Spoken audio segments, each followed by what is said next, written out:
Bro, imagine, you just fell into a game where if you die, there's no second life. No reload, no respawn, you're just gone. That's the bad part. Good part? The author drew every single girl in this world with one hand. Monsters, villains, heroes, allies. Doesn't matter which side she's on, every one of them turns me into Vladimir. Blood starts moving around my body, and suddenly I want to dive into some puddles. You just arrived in the game, but you're dehydrated with almost no HP. You hear the sound of water and excitedly approach it. As you start to drink, your HP begins to rise, but you hear something around you, now hidden. You observe it, just to get a surprise. God damn it, who drew those fucking clouds? Blood rushed so frantically to the lower body that even 1 HP was lost. But wait, cause she's turning. What? We get hit with the pay for the DLC. Bro shouted in pure anger. But that's when he noticed 4 dangerous girls behind him, saying that he will have to pay to see more than that. Bro's like, what? Boom. Head to the floor. 1 HP. And as he looks up, the quintet of mage girls tell him that he will have to pay the price for being such a lewd brat. With this little tongue out, she even says that if he stays quiet, his pants are going to stay on. What does she mean? If it's me, I'm screaming right now. As the witches laugh, the guy to the side says his name is Rudd,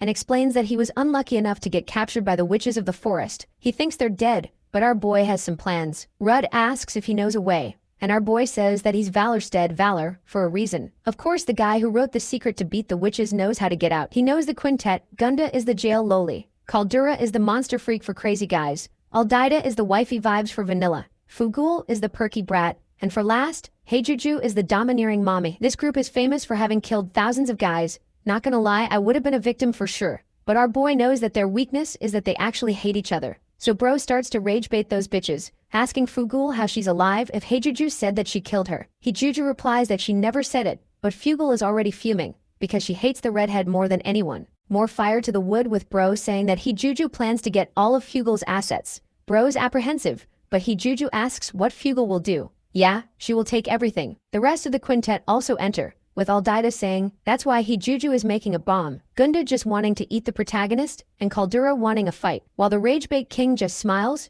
if you can call that a smile. Now the fight is starting, and that's the secret. The majority of guys don't know about this detail, and that's why those girls have killed thousands. And then bro says that he will show the secret to escape this place. He pulls the rug under the girls, making everyone fall directly into their own cauldron. As they struggle, bro instantly gets up and starts to run while farming damage on those dumb hoes. That's what he said. Fugul still conjures a snake to grab our boy, but Rude comes in clutch and frees him. Then he takes Rude's bow and shoots an arrow directly over the head of the quintet, into the pot with Heijuju's acid bomb. The chemical reaction sends the whole house into the air, and our boy is spammed with notifications for killing each of the witches, with a total of 300,000 X points. He's drooling over that because this is the secret for the perfect start. But how does he know all the details about the game? See, real world name, Han Jae-woo. He used to work for loan sharks as their problem solver, and not the Excel spreadsheet kind of problem solver. So what does bro do? He borrows 1 billion won from the same loan sharks he used to break legs for, and buys the dream machine. Top tier capsule. We open on him inside the demon castle. Every guard on the floor.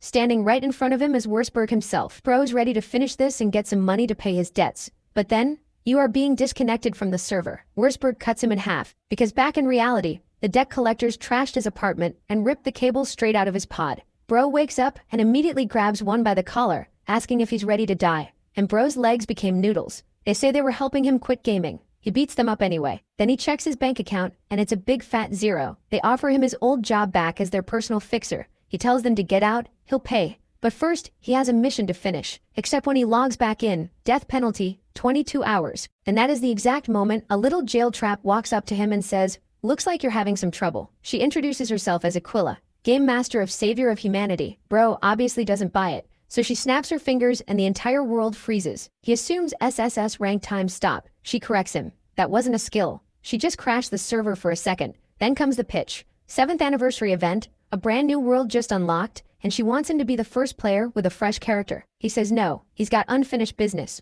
But she says the reward is 25 billion and instantly drops 30 million won into his account. The world installs around them, and they're standing in front of a single door. Walk through, and you're in the new world. Bro doesn't hesitate. He just reminds her not to forget his money. And as he steps through, she goes, oh, one thing I forgot. If you die in this world, you die in real life. Too late, doors already closed. So that's how he ended up face first in the dirt of a brand new world. Brand new character, 0 gear, 0 water, and that's when he heard the stream, which, yeah, you already know how that went. Delicious Heiju in the water, the DLC paywall, and bro managing to blow her up in a different way than I intended. Which brings us right back to Rudd crawling out of that wreckage going, damn, I thought I was done for. He thinks they got insanely lucky. That matters even more because he's still very low level. Rudd admits he had already given up on living and thanks Han for saving him. To repay him, he offers the protagonist a gift. MC gets a pair of red dragon fruit cuffs and is thrilled. Even in his past runs, he never saw anything like them. Red says he took them because they looked important. He stole them from the witches and he wastes no time using them all at once. Right away, the system announces that he now has Dragon Bone, a trait with huge power. Han watches his stats shoot up. A normal player would never get a boost like this so early, so maybe his luck is finally turning around. Seeing promise in him, Rudd asks the protagonist to become a hunter. The system immediately pops up. MC has unlocked a friendly route with a monster hunter. He does like the offer, but still turns it down at first, saying he has other plans. Rudd calls him a busy kid, and then Han realizes this could actually help him. His current character doesn't have a class, and all that new experience has nowhere to go. If he leaves it unused, it'll be wasted, so he decides to try the hunter path. He asks if 3 months will be enough. Rudd shuts that down fast. According to him, it would take at least 3 years. Once they reach a deal, Rudd takes Han deeper in. There, he tells him to hide anywhere he wants. The protagonist gets 30 minutes before the hunt begins. That is when MC realizes Rudd has a tracking skill he uses on monsters. Even so, Han feels underestimated.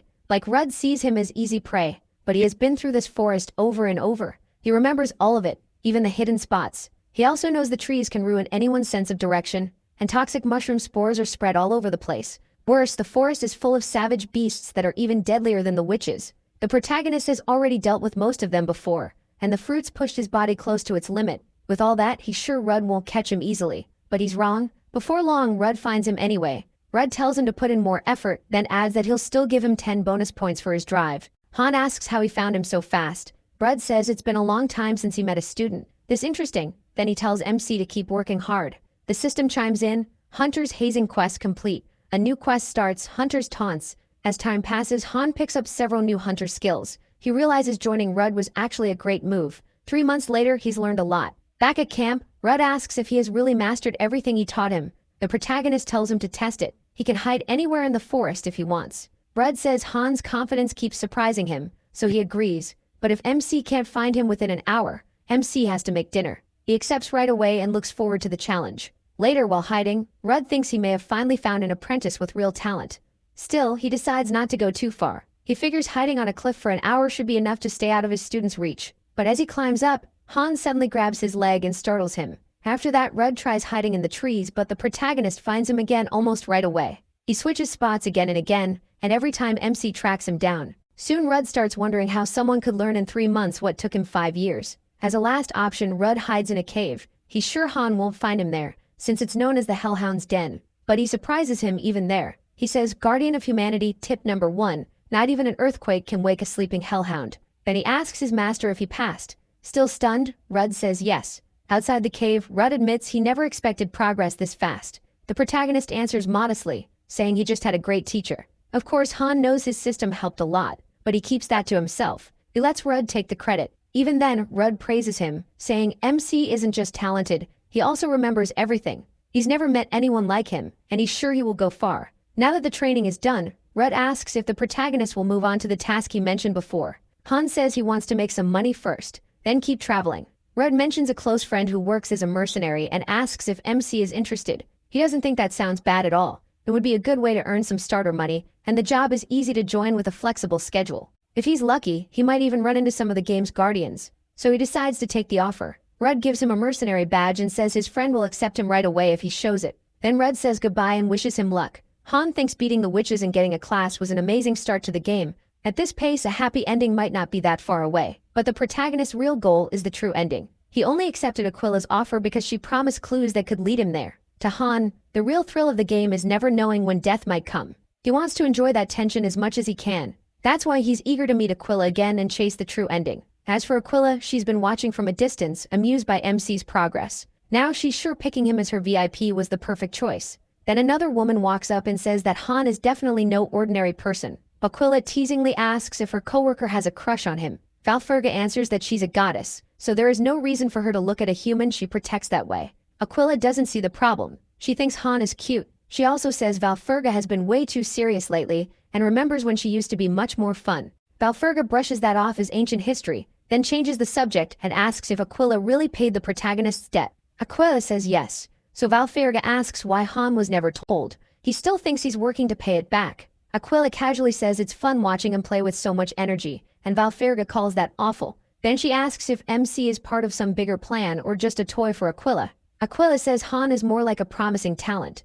and she wants to keep watching him very closely. Back with him, his legs start hurting, so he finally sits down. He grumbles that this forest is exhausting. He's so tired he wants to sleep for 12 straight hours, but he can't stop now. The mercenary guild is close. When he reaches Frankfurt, he heads into the Francois tavern. The waitresses welcome him warmly. Han says he's looking for someone, and one of them quickly offers him a table. As he sits down, the protagonist realizes this tavern is a great place to gather information. Good food, good drinks, and people talk more when they're relaxed, which makes it perfect for learning about the mercenary guild. It also doesn't hurt that he finds the waitresses pretty cute. Making the most of the friendly service, Han asks if they know anyone named Rebus Schultz. The second he says that name, the mood changes. One waitress quickly warns him not to say it in here. Another says the man is extremely dangerous. Her boyfriend, she explains, got involved with Rebus Schultz and came back looking like a mummy. Others ended up the same way. Han starts wondering what kind of mess Red sent him into. The waitress tells him to run while he still can, warning that the man could show up at any second, but trying to protect MC only puts him right in danger.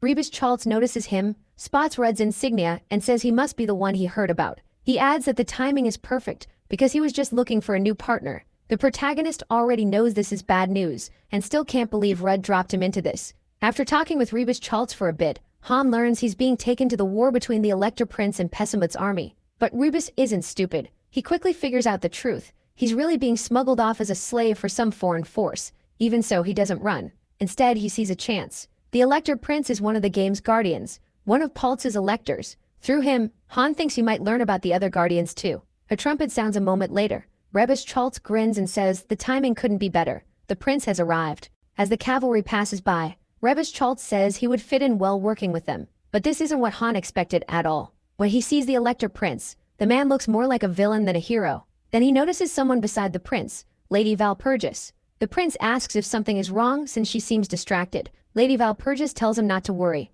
Then they continue toward the battlefield. In Hen's past playthroughs, Valpurgis fought by his side. He hates that he could never save her. Every time, it always ended with her death. Rebus Schultz notices the protagonist's reaction and asks if something is bothering him. The protagonist says no, but inside he swears that this time he'll find a path where Valpurgis lives, even if it costs him his life. Sometime later they arrive at the training grounds. After watching the others, Han can tell things here are no joke. Rebus said they were picking squad leaders through fights, and the winners would get paid too. Pride and money were both tempting, but MC only cared about reaching the Elector Prince. Laying low seemed like the smartest move. Rebus wouldn't let that happen. He insisted he join, saying Rudd wouldn't have sent him here without a reason. Then he asked who wanted to test the newcomer. A bunch of mercenaries stepped up right away. That pretty much killed any chance Han had of refusing. Since he was stuck fighting, he decided he had to win, even if he needed to use his power. His first opponent, Max, laughed at him and said that with a body like his, one hit would be enough. Once both fighters were set, Rebus checked that they were ready. Then he gave the signal, and Max rushed in. Han knocked his weapon away with a single strike. Everyone around them was stunned. The protagonist won in one blow. That shocked the whole group since Max was one of their best. But instead of backing off, the others got even more excited to fight him. Han wanted no part of this, but nearly every mercenary lined up to challenge him, so he beat them one after another. At least he used the matches to raise his stats. Then another fighter stepped forward and introduced himself as Charlotte. Unlike the rest, he bragged that a rookie wouldn't make a fool of him. He walked up, mocking MC's small build. Han figured it was time to stop for a bit, but then he learned he couldn't log out of the game. He knew Aquila was behind it. All he wanted was a few minutes to rest, and even that was gone. So he had no choice but to face the next match. With nowhere to run, he decided to end it properly. So Han used a judo throw on his opponent and slammed the big man down in an instant. Even after Charlotte was knocked out, Han still thought he was seriously heavy. Even the mercenary leader looked impressed by Charlotte's defeat. The rest got even more curious about his strength and wanted to test it themselves, which was the last thing the protagonist wanted. Rebus finally stepped in and told everyone to get back from the newcomer. MC was thrilled, thinking he'd finally get a break. Then Rebus announced that the newcomer was the chosen one and named him Valorstead Valor. He was the new group leader. After that, the mercenaries got ready for war, with Han put in charge by the guild leader. Soon they were thrown into a messy battlefield. Rebus gave the order to attack and the mercenaries charged at once. Waiting for them was an army of trolls. Han didn't hesitate. He jumped straight into the fight and kept attacking. He believed he was now fighting on the Elector Prince's side. Rebus had told them this battle was against Demon King Pessimut's orc army. Their goal was simple: steal the enemy commander's flag. If they punched through the enemy line, They could use that gap to crush the rest of their defense. Still, Rebus warned them that orcs were proud, strong, and worked together well. He told Valor to lead the squad and stop the enemy push. Out in the battle, Han couldn't believe he was actually leading mercenaries. He had a different plan: earn some war merit, then get out. Before long, an orc ran to his captain and reported that their spearmen were getting slaughtered. The captain refused to accept it, saying his spearmen were elites. He grabbed a spyglass to check himself. What he saw startled him. Han's group was tearing through the field. The captain ordered his troops to line up their muskets. Then they fired at the humans. He quickly judged that muskets weren't a great tactic here. They took too long to reload and needed constant rotation. The second the enemy switched firing lines, Han called out that now was the time to attack. He charged with his squad and smashed through them. One orc couldn't believe his men were getting wiped out by a human this weak looking. Still, he knew the advance had to be stopped. He was carrying the flag that held his tribe's pride and history, but the orc bearer was no match. In the end, the mercenary squad won. Han took the banner for his side. Now he just had to hold out a little longer to get the merit he wanted. Then one of his allies ran up with bad news. The rest of the army was falling back instead of pushing forward. Worse, orc reinforcements had arrived. Han panicked. Victory had looked so close and he couldn't understand why everyone else ran. One of his men asked what they should do. The protagonist still couldn't make sense of the retreat. His whole group was trapped and cut off. On the orc side, the hidden commander, the great General Calione, called out to the human warriors and told them to stop. He offered them mercy, leave the flag behind and retreat now, and he would spare them out of respect for their courage. Han shot back that an orc's promise meant nothing to him and said he'd make good use of their banner. Furious, Calione roared at him for daring to insult their sacred flag. MC answered that war has no rules. If victory needed it, he and his men would do anything. That answer did exactly what he wanted. It provoked the enemy. The orcs moved into formation at once and Calione ordered them to fire. The humans were in a terrible spot under that rain of shots. Then Han's system gave him a warning. His intimidation had failed. He couldn't understand why. It had always worked in past runs. Either way, he and his squad were stuck under enemy fire, and his men were starting to lose hope. The enemy had a famous general, and none of them believed they could survive someone as strong as General Calione. Even Han didn't know what to do. Then memories of past battles flashed through his mind, and he remembered the truth. If he died here, he died for real. That realization hit him hard. As if that wasn't enough, his men begged their leader to give an order before they were all killed. Instead, the protagonist suddenly burst out laughing, making his men think he'd finally snapped. Then he asked for Charlotte's trumpet. One ally warned that blowing it wouldn't bring reinforcements. Han insisted he knew what he was doing, so he blew the trumpet as hard as he could. One of the men pointed out that he had sounded it in the opposite direction from where their allies retreated, but MC said he knew that, and told them to keep blocking the shots. At the same time, he thought that if Aquila had any pride at all, she wouldn't leave him now, especially not when he was a VIP. Across the field, the orc general ordered his spearmen forward. An enemy warrior suddenly rushed the humans and drove his spear toward Han. Just before it could land, the attacker was struck down. Then a new figure entered the battle. Lady Valpurgis arrived on a unicorn. She had heard the trumpet and called on the humans to keep fighting. She told every soldier not to lower their swords because the battle wasn't over. The orc leader then ordered his own men not to interfere. He declared that this was the Countess of Niederbayern and from here on it was a duel between nobles. Valpurgis told the general that he was honest but not enough. Then she attacked, and the two clashed in a fierce duel. Han watched, completely captivated. Even this early in the story, Valpurgis was already unbelievably strong. Meanwhile, the orc was being pushed back. Valpurgis showed no mercy. Her attacks kept getting heavier. Even so, the orc endured. He admitted that the Countess had more than great sword skills. Her hand-to-hand fighting was impressive too. He guessed she had to be Valpurgis' sister, since that kind of command made sense. Valpurgis answered that she served God with all her heart, and she hated wasting time. Then she came at him again. The orc general seemed to enjoy the fight more and more, swinging harder as he tried to land a hit, but Valpurgis was faster than him. She dodged his attack and struck back at once. After that, the orc said it had been a great fight, then dropped to the ground defeated. Once his soldiers saw their leader fall, they grabbed him and retreated. Han was amazed that such a powerful captain had been taken down in a single blow. Now he understood what Lady Valpurgis was really capable of. Valpurgis walked up and asked if he was the mercenaries' leader. She said she had sensed his courage from afar, then introduced herself properly. Han gave the name Valor and greeted her, saying they all would have died if she hadn't arrived. But in his head he reminded himself that he wasn't using his old steel electric character now, so he had to stay careful. Then his squad came over and said they had something for him. They handed the captured banner to Valor, since he was their leader. That instantly raised his standing with the mercenaries. Thinking back on the battle, and realizing how close he came to dying, he lifted the banner in celebration and declared it was his. Later, at Francois Tavern, a young girl came in asking for Charlotte. Han was immediately charmed by her. Noticing his wounds, she asked if he had gone off to war again. Curious, The protagonist asked if she was Charlotte's daughter, but one of the mercenaries said no. He explained that she was Charlotte's 15-year-old little sister, Baptiste. She quickly scolded Han, saying her brother got hurt because of him and demanding he pay for Charlotte's doctor. Charlotte cut in and said their leader was the reason they all made it back alive. The others backed him up, saying their leader had saved them from being eaten by orcs. MC got embarrassed and told them all to just eat. Right then Valpurgis walked into the tavern and everyone turned to look. He was stunned. He definitely hadn't expected the Countess to show up there. A little later, she brought him to the forward base at Harfheim. Valpurgis explained that the Steel Elector had personally asked to see him and wanted to reward him with military honors. She told him that for a mercenary, this was the highest honor possible. Han thought she seemed different from how he remembered, almost more excited about it than he was. Valpurgis said the soldiers there were alive because of his actions, and without his courage none of them would have survived. She added that Imperial citizens were still alive thanks to him too, and that was why she was so happy. Her words stirred up an old memory in the protagonist, a time when Valpurgis had protected him under strange circumstances that made him realize she hadn't changed at all. Only their relationship had. In this run he was just a mercenary, and she was a noble.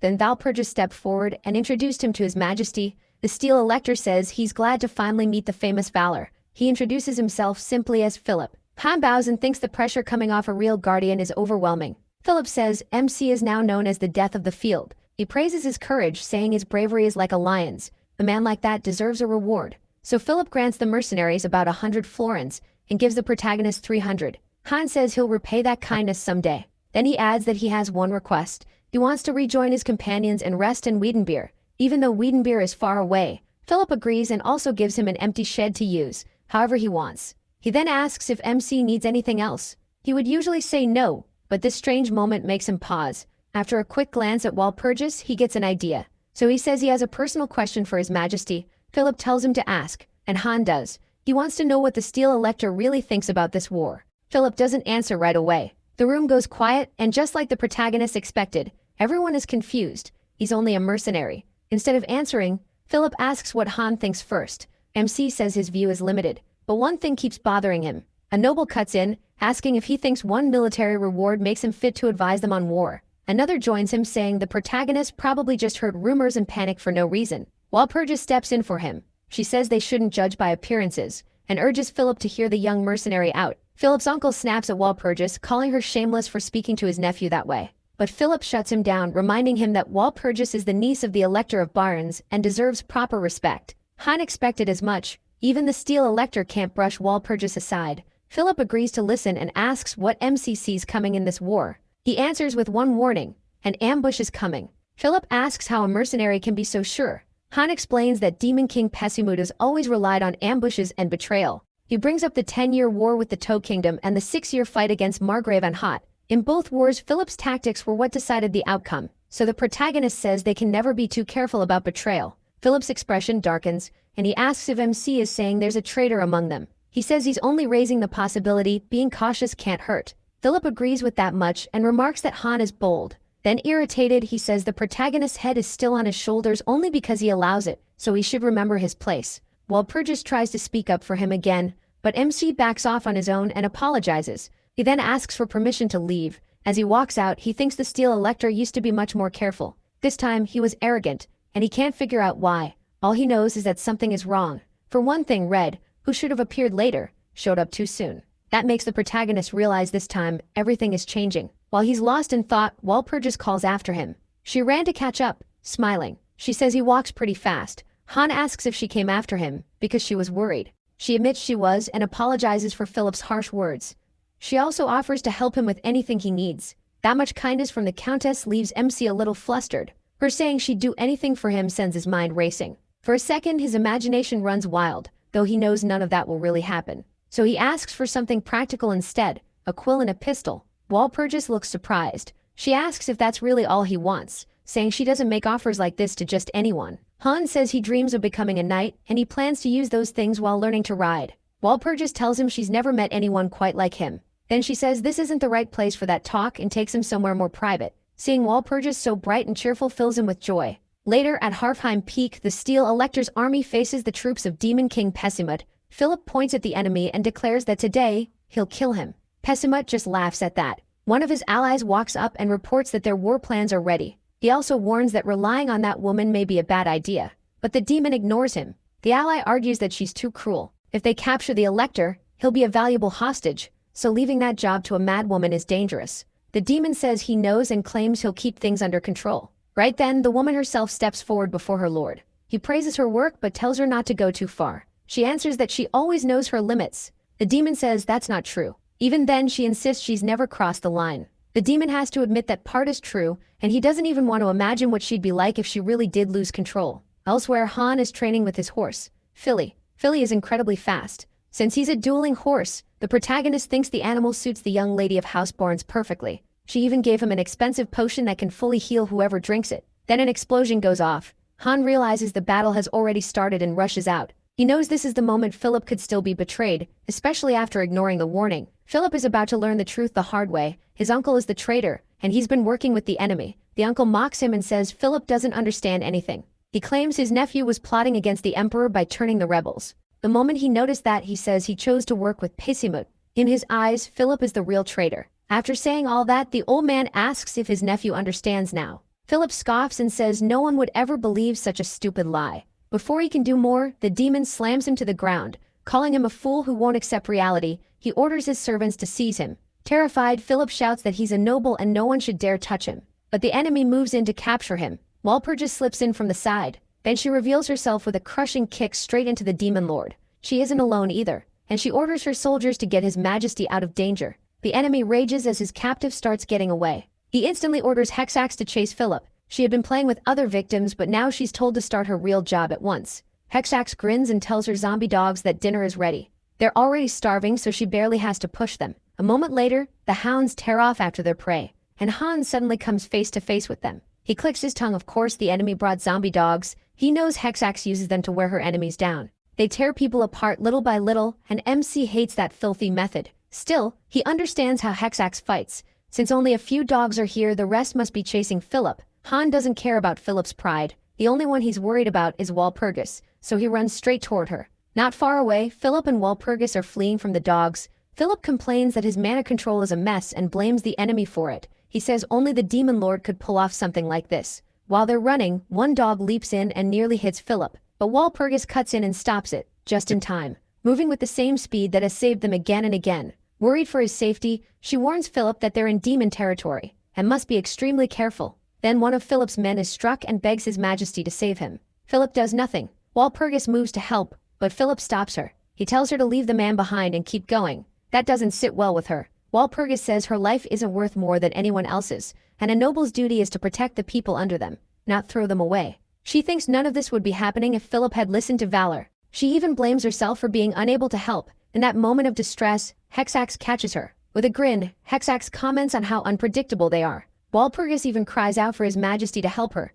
but when Philip sees her captured, he chooses to run instead. He abandons Walpurgis without hesitation. In shock, she realizes she's been fooled. Someone like Philip doesn't deserve to be called Elector. Meanwhile, Hexax keeps attacking, smiling as she watches her prey suffer. Then a gunshot rings out nearby. One of her hounds drops. The second Hexax is distracted. Han charges in. His punch slams hard into Hexax. When Walpurgis sees Valor come to save her, she's completely stunned. She never thought he'd be here, yet she's clearly relieved. To her, he looks like a hero. Then she passes out and falls. Han quickly carries Walpurgis to a safer spot. He knows he can only get her out if he defeats the demon's servant first. Hexax realizes he killed one of her dogs and got close enough that she never even noticed him. That tells her he's no ordinary fighter. Han looks at Hexax and says she hasn't changed at all. Confused, Hexax asks where they know each other from. He answers that he'd never forget a wicked face like hers. Hexax eyes his weapon and admits it's pretty nice, with good range too, but warns that if his aim is off, her whip will catch him first. The protagonist doesn't wait around. He fires but only tears through her cape. Hexax snaps back with her whip at once. It loops around Han's neck. Locked in place, he's yanked forward and Hexax smashes him with a headbutt. The hit is strong enough to send him flying. Thrilled, Hexax says the fun isn't over. But when she swings again, she misses. Han slips past the attack and tries to fire from range. Hexax catches on to what he's doing. She whips at him again and again to stop the shot, but every strike misses. She can hardly believe it. No one has ever dodged her like that before. Hexax had always believed no one could beat her with a whip, so seeing someone dodge her attacks completely threw her off. Han got ready to fire, but Hexax was set on not giving him a single chance. Even so, he caught her off guard again. Instead of pulling the trigger, he rushed in and stabbed her with a dagger. After landing the hit, Han mocked her, asking, "So Hexax, how do you like my dagger?" That's when Hexus realized focusing only on his gun had cost her one eye. She had to recover fast, so she spread her demonic wings. She said she'd love to keep fighting, but this battle would have to wait. Han immediately mocked her again. What, running away? Scared you'll lose? Hexus brushed it off. She knew close combat wasn't her strong point and she wasn't stupid enough to fall for cheap taunts. MC answered that it didn't matter. He had a ranged weapon too. Hexus bragged that dodging bullets was easy for her. But when she tried to focus, she noticed her balance and sense of distance were completely off. Losing an eye had messed her up badly, and when Han fired, the shot hit her clean. He said the best way to kill a bat was with one direct shot. Watching her take the hit, he smirked and said Hexus was finally learning what suffering felt like.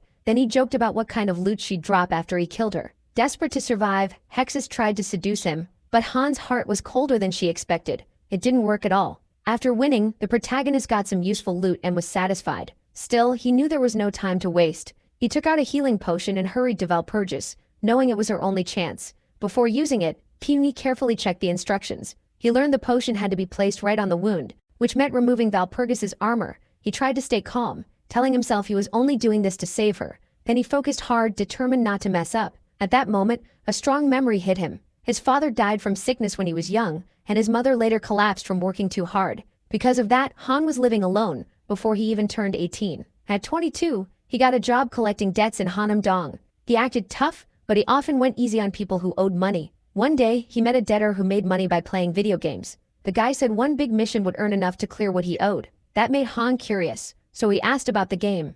The young man excitedly told him about its huge world, and even bragged that the female characters were prettier than real women. He said it was an RPG, but what made it special was its huge player base around the world, and the fact that top players could actually get paid for hard missions. Han had a hard time believing a game could make real money, so the guy told him to try it for himself. At first he said he was too busy, then an appointment got cancelled, and his schedule suddenly opened up. Not long after that, he logged in for the first time. The moment he used the VR capsule, he was blown away by how real everything felt. The people in the streets seemed so lifelike that he almost forgot it was a game.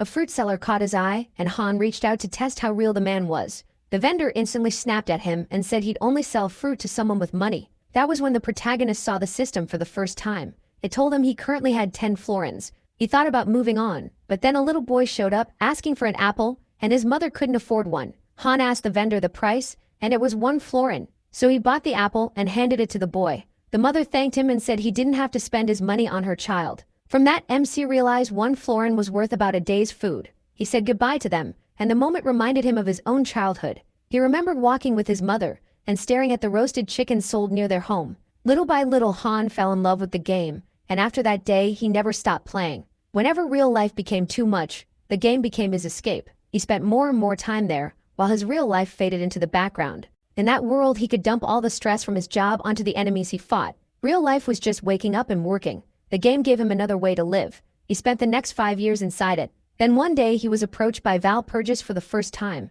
She said she'd heard about his skill and invited him to hunt wild boars with her. Han told her he was actually looking for meat, so her timing was perfect. It didn't take him long to catch a boar. While Valpurgis praised his skill, he couldn't believe she'd done nothing. She casually said he was so strong she didn't need to step in, then asked him to team up with her. Han asked if that meant some kind of contract where he'd be stuck working for her all day. Valpurgis said no, and asked if he really didn't trust her. He answered that he didn't trust people in general, which only made her laugh. Then she decided to recommend him as a knight of the Empire, and it soon became real. Even Valpurgis, who knew his talent, was surprised by how far he'd come so fast. He became the Elector of Steel. Han said he didn't reach that point by himself. If he hadn't met her, he never would have done it. Valpurgis answered that he had saved many people and brought peace with him. Because of that, the people gave him their loyalty, and Valpurgis gave him hers as well. She had always admired the Elector of Steel. Back in the present, those feelings still hadn't changed. Even if reality was different now, she still felt something for him. She admitted that, despite his age, she'd never seen anyone so devoted.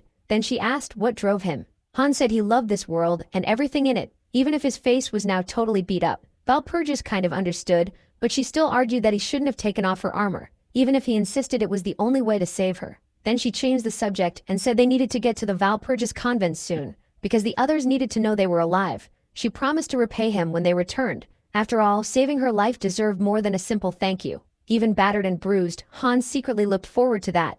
Valpurgis innocently added that the convent would probably reward valor too. But the protagonist said her reward interested him more. Sometime later, they reached the Valpurgis convent. Valpurgis introduced MC to Angela, but the nun refused to let him stay. She said the convent was sealed off, so Valor wasn't allowed inside. Later, at a tavern near Rheinfelden, Han sat there thinking over everything that had happened. He considered asking the Valpurgis convent for the angel's heart, an ancient relic kept for centuries and known as an S-rank holy item. Blessed by the goddess, it could return a soul to its owner. In other words, anyone who held it basically had a second life. Han wanted it badly. It would be a huge help on his journey. While he was lost in thought, Valpurgis suddenly entered his room.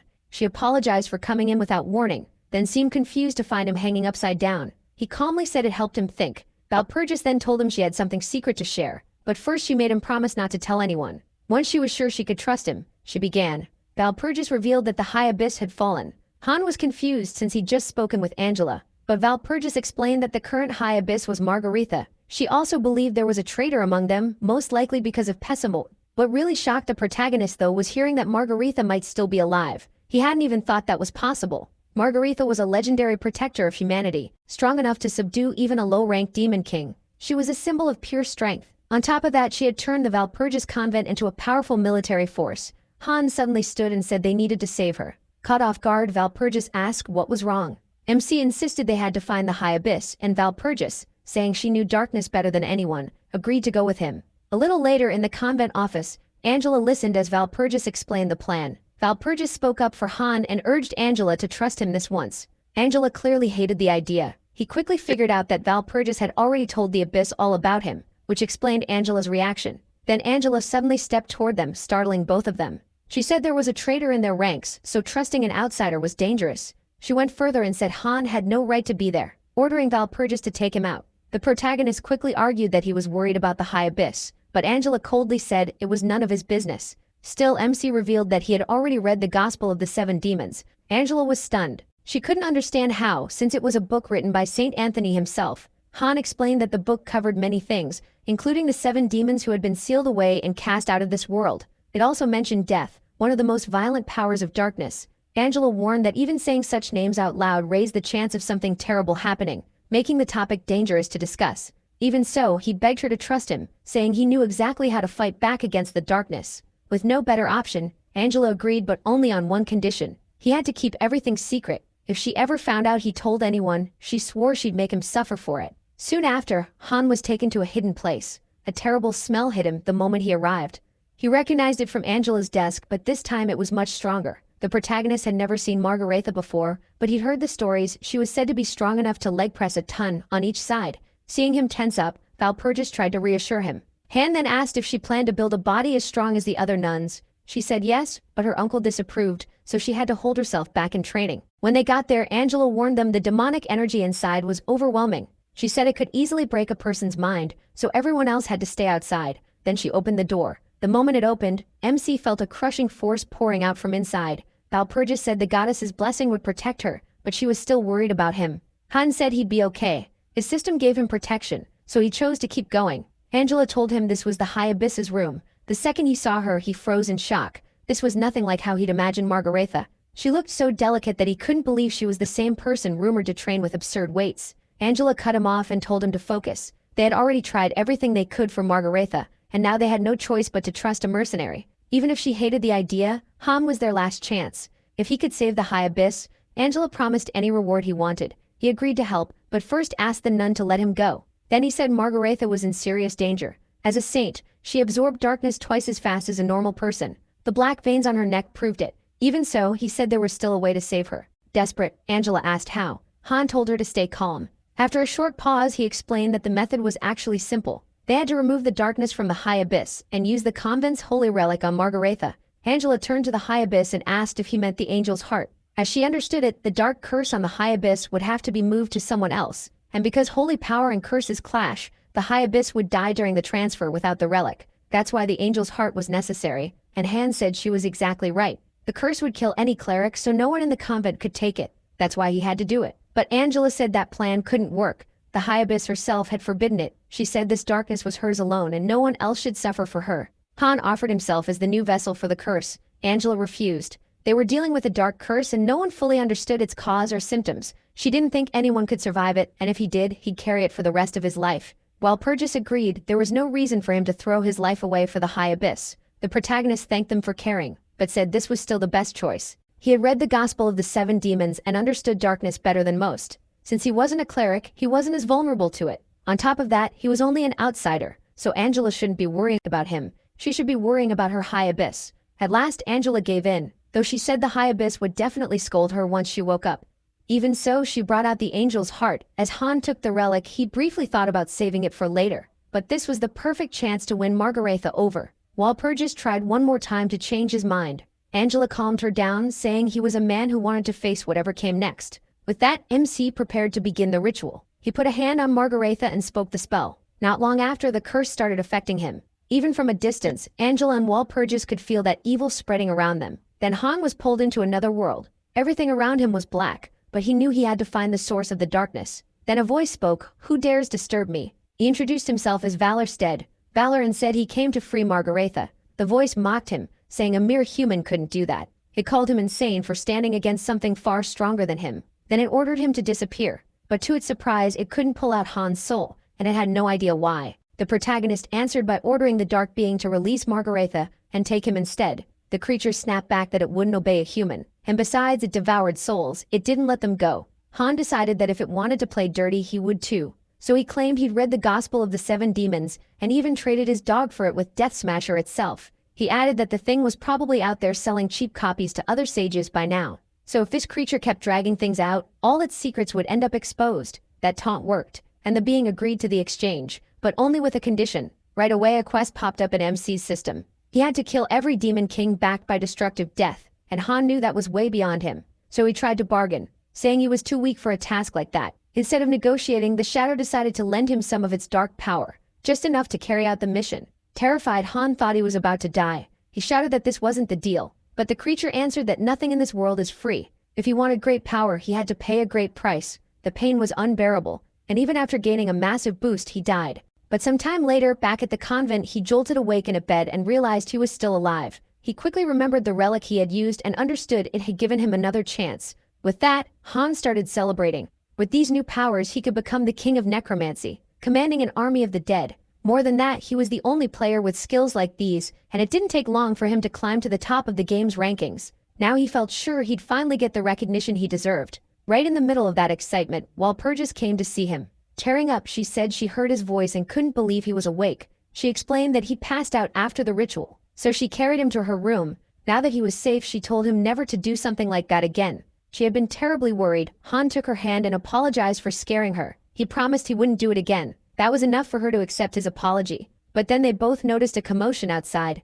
Worried, Han stepped out and asked what was happening. Angela noticed he was finally awake but said he wasn't the only one. Then he realized who was behind all the noise. Margaretha declared she'd slept long enough and needed to get some exercise. She also said she was glad to finally meet the person who saved her. Then she introduced herself properly as Margaretha, the High Abyss of Walpurgis Convent. He already knew her name, of course, but she added that he could call her Mari. After that, they went down to the basement. Han figured Philip had probably made it out of the deep forest by now. Now that he'd finally reached the top necromancer class, Cold Blood, his plan was to quietly kill Philip, but without the angel's heart, and with Philip being a guardian, the odds were still bad. So he decided he couldn't relax until it was truly over, even while Margaretha was bursting with excitement about a new adventure. Seeing that, Angela told Margaretha to act with a little more dignity. Margaretha fired back that Angela was just getting grumpy with age. Even Han thought her behavior was a bit over the top, but Walpurgis said she'd always been like that. The protagonist found it hard to believe someone like Margaretha was both the youngest and strongest military force in the convent. He expected someone much more serious. When she noticed MC and Walpurgis talking, Margaretha cut in and teased that they seemed pretty close. Then she explained that the door in front of them led to Walpurgis's underground armory, packed with all kinds of gear. A lot of it wasn't just for battle either. It was magical and perfect for a mercenary like him. Han thanked her and Margaretha instantly replied, "Then pay me back by taking me on a date." Angela was furious the moment she heard that. Margaretha insisted there was nothing wrong with it. Then she opened the door. With the right equipment, Han thought Philip wouldn't stand a chance. Sometime later, he headed for the stable to meet his horse. Now that he was fully geared up, he was eager to face Philip. But just as he was about to leave, Walpurgis showed up and asked if he was really leaving without saying goodbye. She asked him to take one last ride with her. On the way, Walpurgis said that even though they'd only known each other a short time, it felt like she had known him forever. She remembered everything he'd done, fighting beside her against the orcs, saving her during Hexax's ambush, and even rescuing the High Abyss. Because of all that, she felt deeply grateful. After a pause, she asked if there was anything he wanted to know. Han played dumb and asked what she meant, Walpurgis scoffed and told him not to act innocent. She knew he was curious about what she looked like without the helmet. The protagonist admitted he'd always assumed there was an important reason she kept it on, so he chose not to ask. Walpurgis revealed that a large scar lay beneath it, left by a curse. She didn't even know what kind of curse it was. All she knew was that her uncle had spent her whole life telling her nobody could ever know, so she kept it hidden. Still, she said with a sigh, people called her the ugly knight without knowing the truth. Even so, she decided she'd show her face to him. Nervous, Walpurgis removed her helmet. Han saw her face for the first time, and she quietly asked what he thought. A little embarrassed, she urged him to say something. MC was left speechless. Then he apologized and blurted out that she was beautiful. He remembered that even the Countess had never shown her face before, which made this moment hit even harder. Then Walpurgis said she had something for him. She handed him the Barnes family treasure, an heirloom given to her by her uncle. Han asked why she was giving him something so precious. Walpurgis explained that it was a keepsake. So long as he had it, a part of her would always stay with him. He was touched, realizing she wanted him to remember her always. He promised to protect the treasure well. Smiling, she told him to make sure he kept that promise. Then Han said goodbye and explained that he had to go. You go first, the protagonist says, but Walpurgis tells him to leave first instead. For a moment they keep playfully pushing it back and forth. In the end, they finally say a real goodbye. Later, MC Jeju-woo looks back on everything and thinks getting close to Walpurgis might not be a bad path after all. But then, a nasty smell cuts his thoughts short. He finds several dead warriors, and quickly figures out Philip and Pessimut fought there. That tells Han Jiawo he's following the right trail. He casts a scan spell over the whole area and finds something useful. Power surges through him as he uses a necromancer skill, raising the corpses into undead servants loyal to him. Han Jiawo gives them their first order. Search the area for any sign of Philip. Then he points at one female undead. She's got a different job. He tells her to gather every scattered military uniform since they'll come in handy later. Meanwhile, in a town near the battlefield, Philip is hiding with a few soldiers. He still can't get over his uncle betraying him, and now he wants revenge. A little later, Philip grabs some food, even though one of his men warns him it's meant for emergencies. He ignores that completely and thinks only about himself. Then someone shows up saying he's been looking for him. The newcomer introduces himself as the mercenary Valorstead. Valor asks, "Do you remember me, Prince?" Philip knows him at once, while one soldier urges him to stay careful because they're still in danger. Already irritated, Philip hits the soldier. He insists the mercenary came to save him, since he hired him before. Philip sneers that those useless worms can't compare to Valorstead. Now that a famous war hero is with him, he says he doesn't need the others anymore and dismisses them. Then Philip rushes over, almost begging to be saved. Han Joel plays along, saying he's glad he finally found His Majesty. After searching the whole forest, Philip nearly cries from relief and promises a huge reward once they get back. He just says that won't be needed. At once, his undead servants attack Philip's men. Philip has no idea what's going on. Han Jiawu coldly tells him he didn't come for money, he came to settle things with the prince. Philip is completely blindsided. He snaps that a pup like the protagonist doesn't know what it means to fear a tiger, then says he must have been feeding a stray all this time. MC doesn't back down at all. He even barks like a dog to mock him. Furious, Philip pulls out his moonlit sword and cuts into some of the undead. Han Jiawu expected he wouldn't go down quietly, but every ally Philip calls on drains more of his mana. So he orders the undead to fall back. Philip brags that beating those minions was easy. The protagonist Jiachuwu tells him the real fight will be different. He says he saved something special just for the prince. Then the two finally clash. Philip attacks in pure rage, burning with anger over the betrayal. Meanwhile, Hang Jiachuwu is facing the one enemy he prepared for the most. He realizes this is the Elector's sword style, the very swordsmanship he once used and admired. That makes this fight sting even more. The style looks graceful and beautiful, but behind that old-fashioned charm is a deadly counterattack ready to strike. Only the Steel Elector is supposed to wield that blade. Philip shouts, asking if Han really thinks he can betray him and still live peacefully. MC Jiachuwu answers calmly that he actually gets along pretty well with the nuns. Philip is shocked a mere mercenary has ties like that, but he quickly says he's not afraid of armed religious groups. Philip charges again, but Han Jiachuwu blocks him easily. That only makes Philip angrier. On top of that, the old internal wounds from his fight with the vampire demon are still hurting him. He tells him his little tragedy act ends here. Right after that, he drives a hard kick into Philip. The hit is so strong it makes the prince cough up blood. Han Jiawu says Philip should fear him, not the nuns. Philip stammers that he's only losing because his body is still weakened from the earlier battle. He reminds the protagonist that he once noticed his talent and rewarded him, so why is he trying to kill him now? MC Jiachuwu fires back that Philip is even stupider than he thought, but since he still doesn't get it, he'll spell it out. First, Philip ignored Han's warning that someone close to him would betray him. Second, he threw Walpurgis away after all her loyal service. Third, he let countless others die instead of himself. Because of all that, he says Philip should be ashamed to call himself an elector. Cornered, Philip argues that everything he did was for his people. If he dies, who will feed the citizens left behind? He also says the other electors will attack the moment they hear he's dead. Han Jachuwu admits that's a fair point, so he offers Philip one chance. If Philip agrees to his condition, the protagonist says he'll give him a healing potion. Desperate to survive, Philip accepts right away. Any condition is fine if he gets to live. MC Jachuwu gives the order. Get on your knees and beg Valpurgis for forgiveness. Philip agrees at once and even promises to donate 10,000 florins to the House of Byron. Han then hands him the bottle and tells him to drink all of it. Philip takes a swallow, then lets the rest spill onto the ground. He mockingly asks if he didn't like the taste, then reveals the truth. It was never a healing potion. It was dragon poison. Once he realizes he was fooled, Philip's face twists with rage. Han tells him to thank Hex, since the poison came straight from her own stash. In desperation, Philip tries to strike back, but he's taken down before he can land a hit. And the one who drops him isn't the protagonist. It's an old ally. Philip stares in shock as he recognizes Piffenheim. The last time he saw her, zombie dogs were tearing into her. Piffenheim says that after he left her to die, her new master brought her back and gave her another chance. Now she has no reason to stay loyal to the prince. She admits she never liked his arrogance anyway, and now it's time for him to pay for his sins. Just before Philip dies, Han Jawa's system warns that losing the Iron Elector could throw the game off course. MC can't believe someone this disgusting matters that much to the game. Even so, sparing him never crosses his mind. He'll deal with the fallout later. So he allows Piffenheim to finish her revenge. Just like the system warned, error messages start going off right away. Even knowing things just got harder, Han Jawa doesn't regret it. Far above, Aquila watches everything happening inside the game. She notes that the protagonist really did break a seal, and from the look on his face, he's overflowing with confidence and excitement. Aquila loves it. She wants to see him cause even more chaos. To her, this is only the start. Han Jawa thinks that as expected from an elector, Philip gave amazing rewards. On top of that, leveling up earned him 2 S-class skills only he can get. But item-wise, only one thing dropped. At first glance, it looks like an ordinary magic amulet. But when MC tries to inspect it more closely, a barrier pushes him back.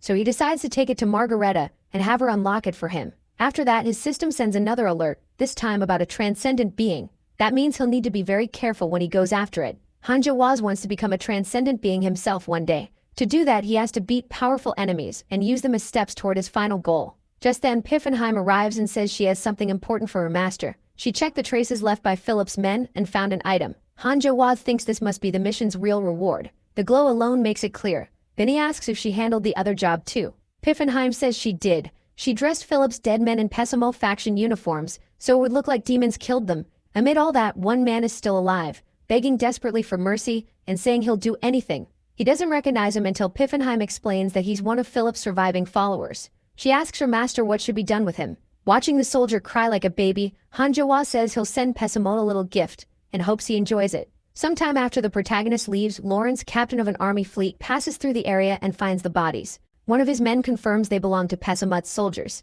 They also say they found one survivor from Philip's side. Lawrence questions the man and learns that both the prince and an important item were taken. The survivor claims a Pessimut attack scattered them, and they were cornered while trying to escape. Lawrence narrows his eyes. He asks if the man really expects him to believe he was the only one to live through an attack that killed everyone else. The survivor nervously says yes and starts trying to explain, but Lawrence only sighs and says he wishes he had arrived in time to find Philip. Then he tells the man he risked his life to protect his leaders and upheld a true knight's duty. With that, Lawrence speaks to all his troops, saying this survivor stayed loyal to his commander until the very end. Even in danger, he says, the man never broke his knightly spirit. Lawrence calls him an example for them all, then orders everyone to continue the search for Prince Philip. Later, at the Palace of Roses, Lawrence gives his report, saying he searched for Philip, but all he found were a few traces, no sign of the prince himself. The superior guesses the item is missing too, since Philip would never leave behind something that important. Lawrence immediately blames Pizzamut, and Roland says she's getting tired of hearing that name. The captain quickly apologizes, but Rose says the item matters most. It's the only way Philip can regain his place as an elector. Roland says Philip isn't the type to die that easily, then orders a servant to send Pizzamut a message demanding the item back. If he refuses, she says with a grin, things are about to get interesting. At Pizzamut's base, he receives the message and is instantly terrified. That mad woman has come back to life. The woman he means is Margarita, someone even a demon like Pizzamut fears. He was the one who cursed her and put her into a coma. His servant tried to brush it off, saying she was only human. Pizzamut shut that down right away. He growled that Margarita once stormed Off's hideout by herself and wiped out all his men. What made it worse was how brutally she did it. And the whole thing started because one of them stepped on her snack. After that, demons started calling Margarita the destructive storm. Then another servant rushed in with a message from Queen Roland. Pesumuk groaned that the timing couldn't be worse. He already had more than enough to deal with. But once he read the letter, he had no clue what Roland was even talking about. He didn't know anything about the item she wanted. That made Pesumuk lose it. Now some madwoman was after him, demanding an item he didn't even know existed. His servant tried to figure it out. They hadn't stolen any item, and they had even lost Hexax while chasing Philip. The servant said the whole thing felt off. Margarita waking up. The missing item, all of it pointed to some outcome, but the real cause was still unclear. So he started to wonder if someone in the shadows was connecting all these events. He wasn't far off. He just didn't know Han Jia-Wo was the one behind it. Around then, MC Jia-Wo suddenly sneezed, and his companion asked if he was getting sick. He said no. He just caught a weird smell. As they traveled, Piffenheim asked what he planned to do with Philip's body, but the protagonist still hadn't decided. His mind was on something else. He now had the Golden Imperial document. With that and Philip's corpse, he figured he could pull off something huge. In his eyes, he basically held the world in his hands now. Piffenheim was thrilled and wished her master a long, successful life. Later on, a group of friends was on their way home. They were so excited they planned to drink themselves silly at the first tavern they found. Then an arrow suddenly hit one of them and ruined everything. His friend could only watch him go down. Bandits had jumped their carriage from the woods. Still the victims fought back. They wanted payback for their fallen friend. A fight broke out almost at once. The bandit boss mocked the merchants, saying they were making a fortune selling goods back to Roland. The merchant snapped back that the bandit had no idea who he was dealing with, but the bandit didn't care. He knocked the merchant's weapon away and trapped him. Then he started mocking him, telling him to go cry to Valpurgis for help and bring her uncle too if he wanted. Meanwhile, Valpurgis was sharing a quiet moment with Han Jae-woo. She noticed a mark on his face and leaned in to wipe it off. That was when Margarita suddenly burst in, frantically searching for him. Her sudden entrance startled both of them, and even Margarita froze. It was the first time she'd seen Valpurgis without her helmet. After she calmed down and got some water, Margarita said the sight had nearly given her a heart attack. She couldn't get over how beautiful Valpurgis was, then warned Han Jae-woo to treat her well. If he messed things up with a girl like that, she said she'd tear him in half. Then Margarita switched topics and asked about Philip's death. MC Jae-woo said he'd beat Philip and left the body with one of his subordinates. But Margarita said that was a problem. She wanted to be the one to finish Philip herself. Seeing how furious she was, Han Jae-woo quietly thought Philip was probably lucky he died before meeting her. To calm her down, he said he had a gift. He pulled out a pouch of money and said it used to belong to the prince. Now it was hers, and with that much cash, she could buy all the food she wanted. Margarita instantly called him a saint of kindness and said she liked him even more now. Meanwhile, Valpurgis noticed a stack of papers and asked what they were. Once she read them, she realized they were letters meant for Philip, messages about Roland's plan to make him the next emperor. Han Jae-woo explained that the current emperor and Roland were already at odds over money. Margarita added that trade blockades were making things worse. The emperor had started seizing goods from every merchant guild tied to Roland. Nearby cavalry units were furious, and that's why House Raider attacked the Ignis Merchant Guild. Because of all this, Margarita revealed that Valpurgis was under huge mental pressure. Valpurgis never wanted Han Jae-woo to hear about any of it, but the protagonist Jae-woo pressed her, asking what was really going on. With no way around it, his friend agreed to tell him everything. A little later, MC finally understood how messy this situation really was. He never expected the Emperor's blockade to grow into such a huge clash with the Elector of Byron. While he was still thinking it over, Valpurgis came to see him. She said she wished he could forget what he'd heard earlier. She didn't want to pull him into her family's problems. Han Jae-woo refused to ignore it. He told her he wanted to help with whatever she needed. Even then, Valpurgis said this was far too big for him to step into. She promised she'd ask other allies for help and told him not to worry. He knew Valpurgis was capable, but he still felt she lacked experience and was too soft-hearted, so he tried to reassure her. He said he understood this was too big for an ordinary mercenary, but he still wouldn't stand by and do nothing. No matter what, he wanted to help, and he said mercenaries could still be useful. That made her smile. Even at a time like this, she appreciated that he could still joke around. Still, Han Jae-woo said he was actually pretty confident. Valpurgis didn't really get what he meant. The next day, the protagonist Jae-woo got up unusually early and went straight to the convent. He headed right for Margarita's room. Then he barged in without warning and caught her in the middle of eating, almost making her choke. Han Jae-woo didn't want to waste time. He told her he had taken a magic item from Philip, but he couldn't open it, which instantly got the High Abbess interested. He said if she could open it right away, he'd give her a reward. Margarita agreed on the spot and opened the item. Soon after, Han Jae-woo noticed a pair of gloves and asked what they did. Margarita said they were an upgraded version of the magic zipper she had just opened. Now she could pull out items whenever she wanted, with just a flick of her hand. After moving off on his own, MC admitted he'd never seen anything like that and wondered if the game had gotten some kind of update. He actually thought it was a good thing, but his thoughts got cut off when he reached for a drink of water. He asked his horse why it had suddenly stopped. Then Han Wu realized he had arrived in Plusen, and the whole city was in the middle of a huge festival. After forcing his way through the crowd, Wu finally let out a cheer. It felt like he'd been stuck in a theme park for 3 hours, but at last he made it out of the packed crowd. In the middle of all that noise, he noticed someone holding a welcome sign. Han Wu thought the place looked just like he remembered. People were waiting excitedly for someone they called the Great One. They reflected that Plusen was a city where many races lived together, and the Great One they meant was the Demon King Cobalt. Cobalt had helped unite different cultures with his knowledge and the way he spoke. After Roland, he was seen as the Demon King most friendly to humans, and he might be a key ally in the current crisis, so Han Wu was set on meeting him no matter what. While thinking that over, someone walked up to him and said he had the presence of a great adventurer. The stranger claimed he could feel the protagonist's strength from a distance. MC checked his system to see what the goblin meant. That's when he noticed he had an SS rank fit for a great leader and a trait that let him strongly influence even strangers. Realizing that, Han Wu said he wanted to meet Cobalt. The goblin lit up and said it was exciting that the city would welcome 2 powerful guests at the same time. He added that he also had business with Cobalt and would gladly guide him there. Not long after, they reached Cobalt's castle. The goblin asked him to wait in reception and enjoy some tea while he went to announce him. The protagonist Wu found it strange that a simple goblin could tell his level at a glance, but he chose not to think too hard about it yet. In the room, he noticed a statue of the castle's master, and briefly thought he might have to hunt him down one day. A little later, the goblin came back and asked if the adventurer was enjoying the tea. Han Wu said yes, but firmly told him to announce himself next time before sneaking up like that. Then he changed the topic and asked how the goblin ended up working for Cobalt. The goblin answered that his bond with Cobalt was built on immeasurable love. Hearing that, MC Wu started thinking. He remembered that everyone in the city called Cobalt the Great One, yet this goblin spoke about him much more casually. Then Han Wu noticed a ring on the goblin's finger and asked if he was married. The goblin laughed and said he had sharp eyes, adding that he had spent 10 years of salary to buy that ring. That's when he called him by his real name, Cobalt. He said it took him a while, but he had finally seen through the act. That ring gave it away, since it was the ruby ring Cobalt treasured most. The goblin's overly familiar behavior from the start had also made Han Wu suspicious.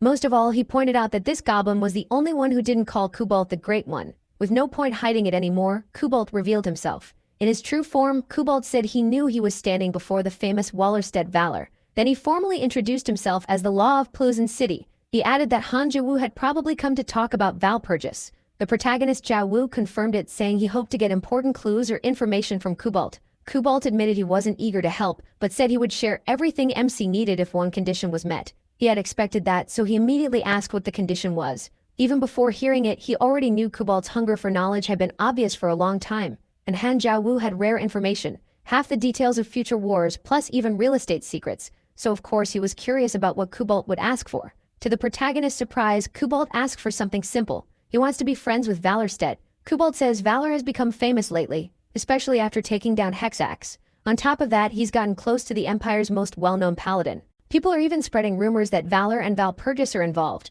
Because of all that, Cobalt wants ties with Valor. Sure, it will help him later. Han asks why he should become Cobalt's friend. In response, Cobalt gives him a ring and says it's a communication tool. With it, they can talk even from far away. MC doesn't like the idea of being friends with someone like Cobalt, but Cobalt says that as a sign of their new friendship, he'll share everything Valor wants to know.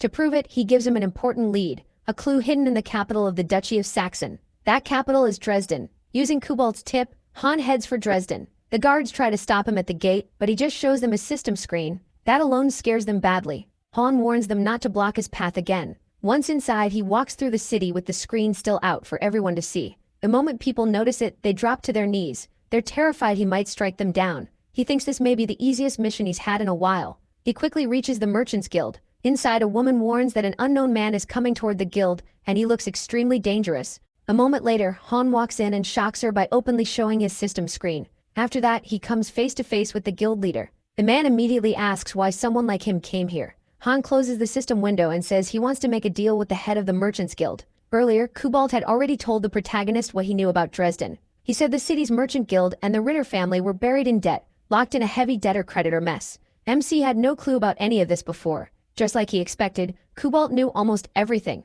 He'd beaten Han in information battles many times before, and his spy network reached across the whole continent. That's why Cobalt was called the King of Shadows. Seeing his reaction, Cobalt could tell the information pleased him, but he still had more to share. Back in the present, Han stands with the guild leader, who begins talking about his daughter. He explains that she now spends her days stuck in bed. Not long ago, Marin was a normal child. Then one day, her arms grew too weak to even lift a fork. Soon, the weakness spread through her whole body. Her father brought in the best doctors he could find, even experts from outside the city, but nothing worked. Watching his daughter waste away has filled him with regret and pain. Even so, he still hasn't given up on saving her, so he begs the famed adventurer to help his daughter.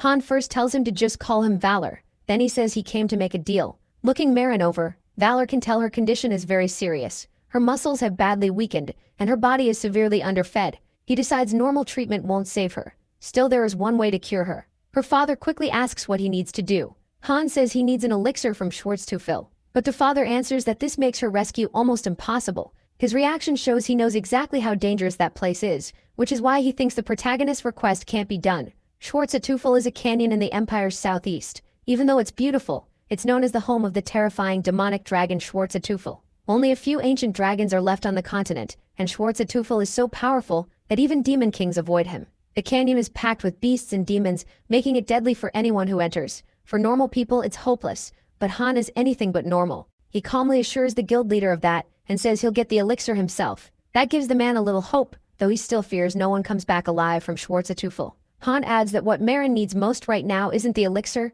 it's her father's love. Touched by that, the man asks why Valor is helping him. MC says he heard about the Ritter family's debt to the Merchants Guild. If he saves Marin, he wants her father to erase that debt. The guild leader is stunned by the offer, but the chance to see his daughter healthy again is too great to refuse, so he promises to keep his word if Marin is cured. Sometime later, Han reaches Schwarzteufel. He likes the moonlit view and the cool air. Then he notices rare plants growing nearby. He points out that flowers like these can be turned into special medicine. He even tells his horse not to eat them. The place is so dangerous that guards are posted around it to keep people out. Still, Han gets them to let only him pass. He knows that even the grass here is soaked in dragon mana, which means almost everything in this canyon has medical value.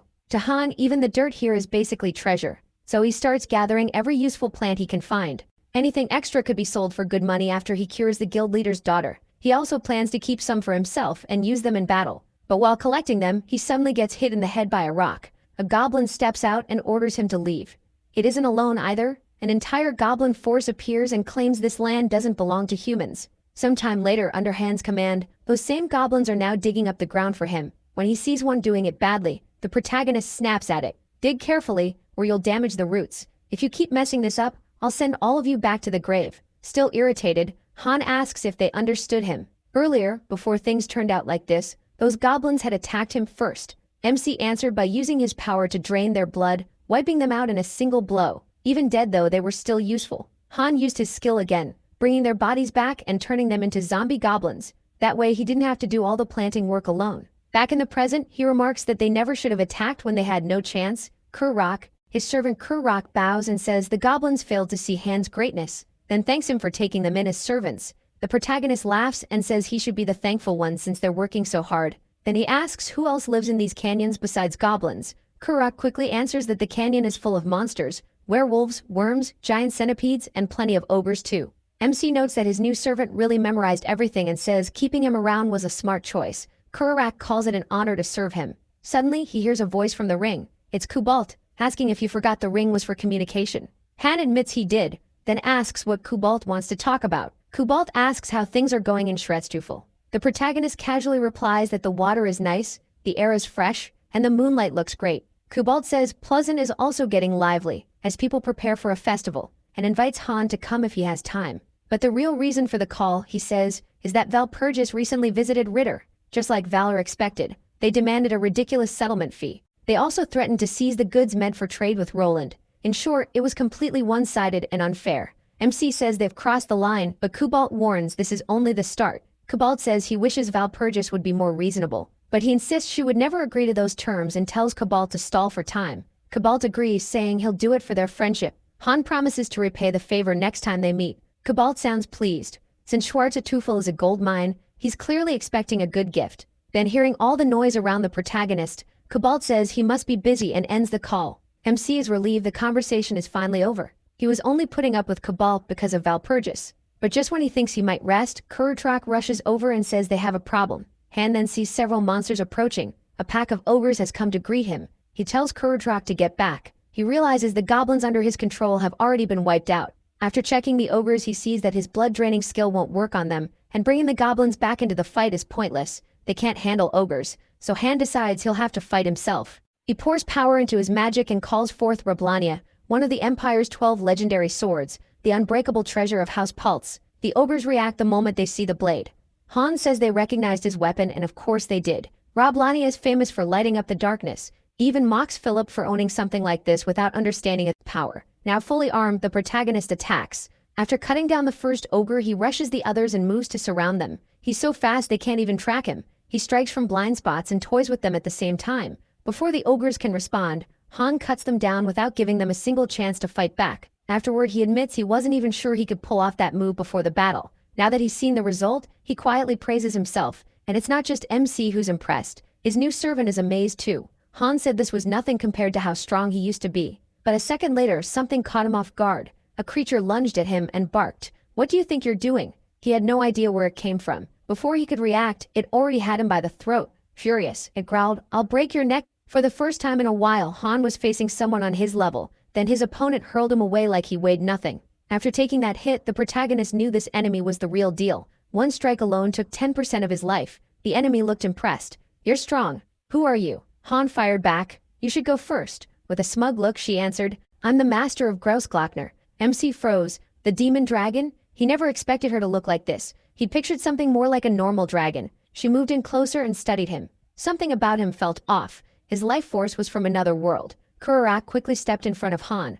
"I'll protect my master." But she snapped that she was sick of their pride and disrespect. She made it clear she'd killed him on the spot. He cut in and told her to listen first. She wasn't interested, so Han threw out a shocking line. "If I die, you die too." That made her stop. Demanding answers, she pressed him to explain. The protagonist said he sometimes sees the future in dreams, and in one of those dreams he saw her die a brutal death. It sounded hard to believe. So MC challenged her. If she doubted him, she could read his memories herself. She reached for his head and one of her claws nicked him by accident. After a pause, she said she'd test it, but if he was lying, he was dead. Then she pulled her claws back and focused on entering Han's mind. The instant she got in, something felt very wrong. What she found was a wild flood of things she couldn't understand at all. His voice rang through her mind. "Ignore that and look at what matters." Even so, her curiosity kept dragging her toward the other memories. So Han quickly forced the exact vision he wanted her to see. She found that suspicious, but inside his mind she didn't have many options. A moment later, she saw herself in her true dragon form. That was when she knew the protagonist had told the truth. Just that one scene was enough. Shocked, she pulled herself out of his mind. Han let out a quiet sigh of relief. She almost saw too much. Still shaken, the demon dragon muttered, Who could possibly kill me?" Then she said she'd leave him alone and allow him to move freely through the mountains. MC stopped her there. He wanted to make a deal. First, he said her name was too long, so he'd call her Shubi from now on. She clearly hated that. Han told Shubi she could survive, but she was more offended by the nickname, reminding him she was thousands of years old. He ignored that and told her to hear him out. Right then, his system popped up with a new mission: earn the dragon's trust. Difficulty high. Some time later, a snake slid through the trees and got crushed under a passing foot. Its owner proudly announced, "I am the ruler of the deep abyss, the king of chaos and disorder, Odgash the Demon King." He had barely finished that dramatic speech when one of his servants reminded him they were almost there and couldn't stop now. Odgash brushed him off, saying this was his grand entrance. He hated being interrupted. The servant apologized at once, but Odgash had already lost interest. He told him to forget it, since the mood was ruined anyway. Then a woman showed up and coldly said that servant belonged to her, not to the Demon King. Odgash just laughed. "Ah, Calione, you're finally here, my daughter." He reminded her that if this campaign ended well, he'd grant her greatest wish. Even when Calione said she didn't need that, Odgash only smiled. As her father, he said, it was natural for him to do it. Then he turned to his forces and explained that Grousglockner was guarded by the demon dragon. Her beasts weren't a big problem, but the demon dragon herself would be a tough enemy. Even so, he told them not to fear. All they had to do was devour everything around them and trample every living creature without mercy. With him leading them, Odgash roared. Victory was certain. Once his twisted children were fired up enough, he finally marched toward the target. Back with Han, he gathers his servants. He says that even with weird monsters and a dragon who's hard to talk to getting in the way, their goal is still to gather as many valuable herbs as they can and take them back to Dresden. So he orders the goblins to get back to work. After that speech, Kurik brings his master a mandragora drink. As Han drinks it, he thinks about how dangerous this sudden meeting with a dragon would have been if he didn't still have memories from past runs. Still, this run feels very different from the others. Philip acted differently. The dragon looked different, and on top of that, Valpurgis finally showed the protagonist her face. That pushes him to check a few things through his system. And as he suspected, this isn't the first sign that something has changed. Everything that's happened so far is different from the last run, So Han realizes the future may be completely different too. He knows nearly every map in Glockner by heart, down to every stone. That's why it makes no sense for him to be confused about where the dragon appears. Something is definitely off. The battle for Harfame between the Steel Elector and Bahamut, Friedrich's betrayal, the Steel Elector's support, and the crisis at Valpurgis Grand Convent. The main story points are the same, but the events around them are different. Han feels like he's missing one key detail. His thoughts get cut off when the goblins start making noise. MC turns to see what happened. One goblin says he only got hurt while picking plants. Han warns them to be careful. Some roots are dangerous, which is why he already taught them the right way to pull the herbs out. Then he tries to think again, but notices something.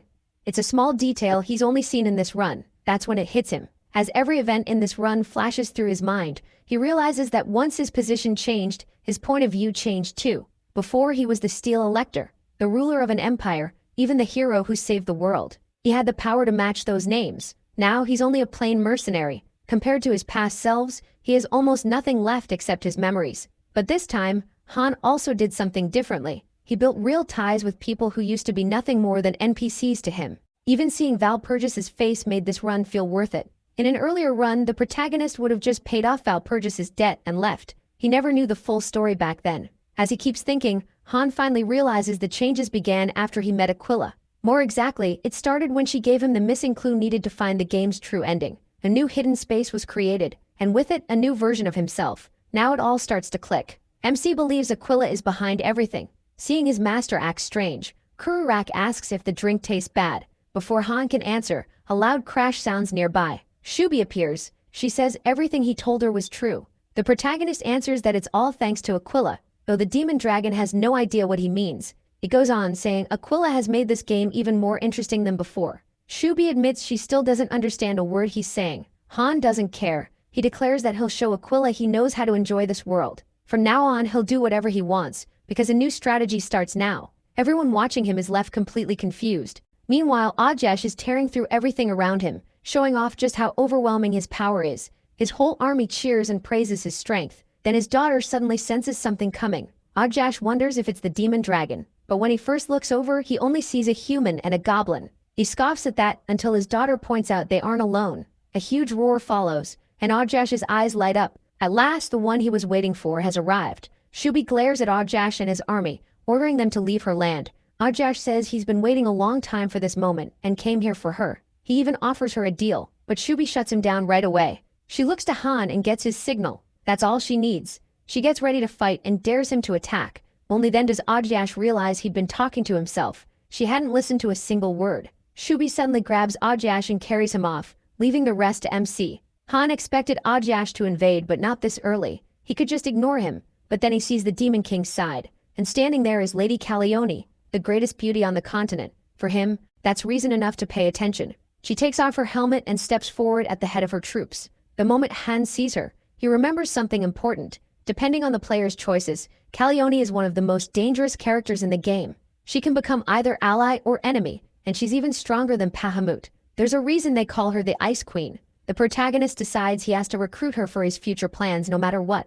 So he takes his chance and tells Calione she's even prettier in person. That immediately earns him a spear at his throat. Both Calione and one of her servants threaten him, and Han answers with dry sarcasm. He says he wants to speak with the princess, and asks if they can set up a meeting. Her servant gets furious and attacks him. Worried about MC, Kur jumps in first. Han can't help thinking his favorite goblin is absurdly loyal. Jack tells the enemy that if they want his master, they'll have to go through him first. He notices this is nothing like the Kurgrak who ran away alone during Shubi's attack. As the fight starts, the protagonist taunts the princess, saying his servant is more loyal than hers. Then a whip snaps forward and wraps around the enemy completely. On the other side stands Hexax, a vampire under Han's control. MC had been saving her for the perfect moment, and this was it. He sends his servant in first, but Hexax isn't the only one joining the fight. Piffenheim steps in too. She swears she'll cut down anyone who tries to harm her master. Calione quickly realizes Han can control vampires like they're nothing. He has a whole army of the Reborn behind him. Calione answers with a huge force of monsters. She admits her enemy has some very powerful allies. Still, she says Lord Ajash's demon troops stand with her. Then Calione gives the order to attack. No survivors. The moment she says it, her side rushes in. Han's Reborn servants charge too, and their masters jump into the battle right away. They collide at once. Calione drives the protagonist back. She says very few can stop her strikes, and that puts him above Bahamut. Han says it's an honor to hear that from the princess. Then he says it's a shame she's serving Ojgash, and if her real father knew he'd cry tears of blood. MC knows she's Lady Calione, Raminia Kaimars, the only daughter of the former first-rank demon lord Kaimars. Calione narrows her eyes and asks what else he knows. Han starts laughing and she snaps, asking what's so funny. He says it's ridiculous that she's become so blind, she's following the one who helped bring down her own father. That shocks Calione. Confused, she demands an explanation. To her, her father was the person she respected most. His warm eyes always gave her peace and made other demons believe in themselves too. She was proud of him. He was her happiness. Then he died, and everything fell apart. Kamars was killed by Gorakalgam and Kaltus. After that, Odgash took her in. He claimed he hated those demons just as much as she did. He said Lord Kamars had been his true master and even his best friend, then spoke of a new beginning. He promised that one day, he would help her get revenge. Back in the present, Calione is furious to hear Han insult Odgash. He tells her she's in a terrible spot. But before she says anything else, he asks her to look at something. He throws an energy sphere to Calione. At the same time, Ogash faces the demon dragon and says romance is the only answer. To him, this whole mess is some twisted love story. Shubi fires back, accusing him of ruining Calione's life. Ogash says he didn't kill Kaimars, that Gorakalgam and Cultus did. Shubi mocks that excuse. She already knows the truth. Ogash calls her stubborn, then finally gives in. He admits she's right. Those two fools could never have killed Kaimars on their own. At last, he reveals what really happened. He says that once those two learned he knew Kaimars' one weakness, they jumped at the chance. What he doesn't realize is that Calione is hearing every word. The sphere Han gave her is an image transmitter, and the truth leaves her stunned. Since her father's death, she had treated Odgash like family. The protagonist sees that his plan is working. Earlier, he set this up with Shubi, and the magic projector came from her. He asked her to use it during the fight so Odgash would confess while battling her. Shubi didn't get why it mattered, but Han insisted the plan needed it. Now Calione stops fighting, lost in what she just heard. MC thinks to himself that Shubi followed the plan perfectly. The rest depends on him now. In tears, Calione says everything she believed was just an act from Odgash. She remembers that he'd been beside her since she was a child. Hexen then says her job here is finished. Han tells her to stay where she is. Broken, Calione says she never thought she'd spend 50 years obeying her real enemy. The truth crushes her. He tells her not to drown in grief. She can still take the revenge she's wanted all this time. He offers to teach her Kaimars' right of the true name, and says what she does with it will be her choice. Calione gasps. It's been a long time since she heard that name. It's a spell that draws on the power of the cosmos, strong enough to injure even an archdemon. That magic is what made her father the greatest demon lord, but she says only he knew its secrets, so how could Han possibly know it? The protagonist thinks about the strategy guide. He studied Kaimars inside and out. He knows the power of the right, the true name, and even Kaimars' one fatal weakness, but right now he only needs a story that will convince her. So he says he read the Chronicles of the Seven Demon Wars, which recorded ways to resist the archdemon, including Kaimars' right of the true name. Calione admits that explanation makes sense. Han is pleased for a second, but then she says she still can't help him kill Odgash because Odgash is immortal. She explains that even before becoming her father's follower, Odgash was hit directly by that spell and went down for a while, but Kaimars still couldn't finish him. MC says she's wrong. Then he points out that the ones guarding her are part of his vampire army. No matter how strong she is, she can't fight all of them by herself. So Han offers her a new path, follow him or die here. That hits Calione hard, and she remembers being a child. Back then she told her father she wanted to grow up into a great demon lord like him. He said that if she meant it, she'd have to become even stronger than he was. She asked if that was really possible. He told her yes, because he believed in her. She was his daughter. Back in the present, crying, she asks Han if she really can defeat Odgash. He doesn't get why she's asking through tears, and even his allies are surprised. But Piffenheim points out that by demon standards, Calione is still just a child. Kurarok, meanwhile, wonders if his master forgot about the other problem. Not far away, Odgash is still fighting Shubi. Even against such a strong enemy, he feels no strain at all and says he expected more. Shubi only sneers at him. Her job is to keep him busy, but Odgash hates that she's avoiding a straight clash. He had even expected her to accept his offer. Instead of joining him, Shubi rejects Odgash and blasts him with dragon breath. Even that isn't enough to bring him down. Odgash is stronger than she expected. He blocks the attack and fires back, completely sure of himself. If it's a fight you want, he says, he'll give her one. Then he bursts forward at insane speed and slams Shubi into the ground. After taking the hit, Shubi swears she'll make him pay. She shifts into her true form and attacks in full dragon shape. The impact shakes the earth. Nearby, Han warns Kurarok to watch his step. Hexax watches them and thinks it's adorable. She sees the goblin like the protagonist's pet. Pfiffenheim comes to MC and says Shubi's mana is surging so much, she's even breaking past her polymorph. Even so, he wonders if Lady Shubi can really endure an enemy like this. Han points out that fighting in Grossglockner puts a huge burden on Shubi. Then he gets an idea. He calls out to Calione and says he has an important job for her. Does she accept? She answers without hesitation. Nearby, Ojash keeps trading brutal blows with the dragon. Shubi tries to land a hit, but Ojash gives her no room at all. He boasts that he's loving this contest of strength. Shubi breathes fire again and Ojash blocks it with ease. Seeing that, Shubi pushes even harder, and finally lands a heavy strike that actually hurts him. But Ojash says it's still not enough and demands more, hungry for battle. Shubi calls him arrogant and says she isn't even fighting at full power yet. If she did, she warns, a collapsing planet would look small next to her attacks. Ojash doesn't care. He says he has more tricks too. Then he swings his axe at Shubi. The blow launches her away and tears through everything around them. After that, Ojash mocks her, saying he never thought a demon dragon would be this pathetic or this easy to beat. That hit forces Shubi back into her weaker form. As Ojash walks up, he says he finally understands why she's weak. She's bound to this place. He wants to know why, but instead of answering, Shubi just insults him. Ojash says she's stubborn to the end, and now she'll die. But before he can strike Shubi, Han appears and stops him cold with a hit of his own. Shubi lets out a relieved breath and says he finally showed up, though he's late. He shoots back that she looks terrible, but Shubi clearly does not enjoy hearing. Ojash gets back up and demands to know what happened to Calione. Han only says he'll see soon enough. Then he gives the girl a signal. Calione comes down from the sky and asks if Ojash forgot to tell her something. Seeing her, he says she's finally mastered the rite of the true name, and tells her to use it on the protagonist. Instead, MC cuts in and tells Calione to finish her father's killer. Ojash says he has no idea what they're talking about. He insists Kaimars was his best friend and he'd never hurt him. Then Shubi steps forward and exposes him. She says everything he confessed was already transmitted, so Calione knows the truth. That makes Ojash snap. He rages that they're all plotting against him. Han tells Shubi to lock him down before he can run. Shubi uses her territory's power to bind him with heavy roots. A magic seal forms around him too, but Ojash still says they can all come at him together. Calione attacks first, firing her magic at her former master. All her hate pours into that strike. Ojash takes the full blast. Afterward, Calione is nearly emptied out from using so much power at once. Even so, Ojash looks much worse after taking the hit head-on. Thinking of her father, Calione starts breaking down again, but she barely gets a moment.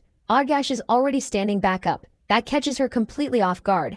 Han jumps in at once, refusing to let Calione stay in Ojash's sights. Ojash meanwhile is furious that a human dared to wound him. Ojash is furious, but it doesn't save him. Once he gets his focus, Jaewoo turns Ojash's own horn against him. He says that's the one sure way to kill something immortal. Use its own body to do it. Then with one clean and brutal strike, he brings Ojash down for good. Right after that, his system pops up with the rewards for winning the fight. At the same time, Shubi starts healing Calione. She explains that Calione almost died because she burned through too much mana in that attack. Still, at least Ojash is finally dead. Now that the fight is over, Calione has no idea what comes next for her. Then the protagonist asks her to join his party. That makes Calione realize she finally has somewhere she belongs. A little later, Marin wakes up. She complains that the medicine tastes awful, but her father says she has to drink it anyway. Lord Valor and the others risk their lives to bring it back. Marin asks if he'll grant her wish once she finishes it, and her father agrees. Meanwhile, the protagonist brings up their deal, but the guild leader says they should talk somewhere his daughter can't hear.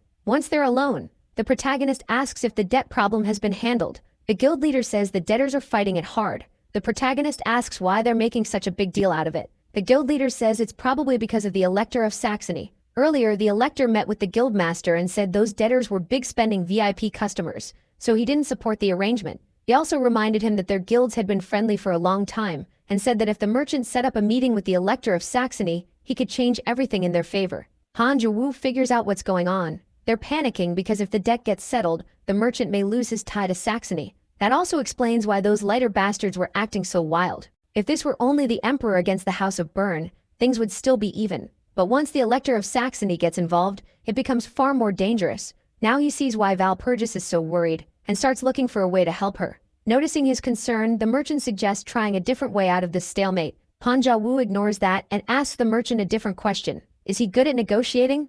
Elsewhere, at a noble estate, news arrives that Saxony plans to stand against them. The noble groans that if his family had accepted the debt transfer, they at least could have pushed back the deadline. Now they don't even have that. The messenger says they've already done all they can, so the noble orders a servant to rush to the capital, even if he has to cling to the emperor to get help. He says this problem has to be fixed no matter what. and the servant must not come back empty-handed. Later, the protagonist system tells him his summon undead skill has leveled up. Now he can call his undead allies in the daytime too. To test it, he summons Piffenheim and she appears just fine under the sun. Han Jae-woo announces that she and the other vampires are true daywalkers now, so he gives her a special job. Pulling out a document, he tells her to deliver it to a man named Reeb Saltz, and makes it clear this paper is very important.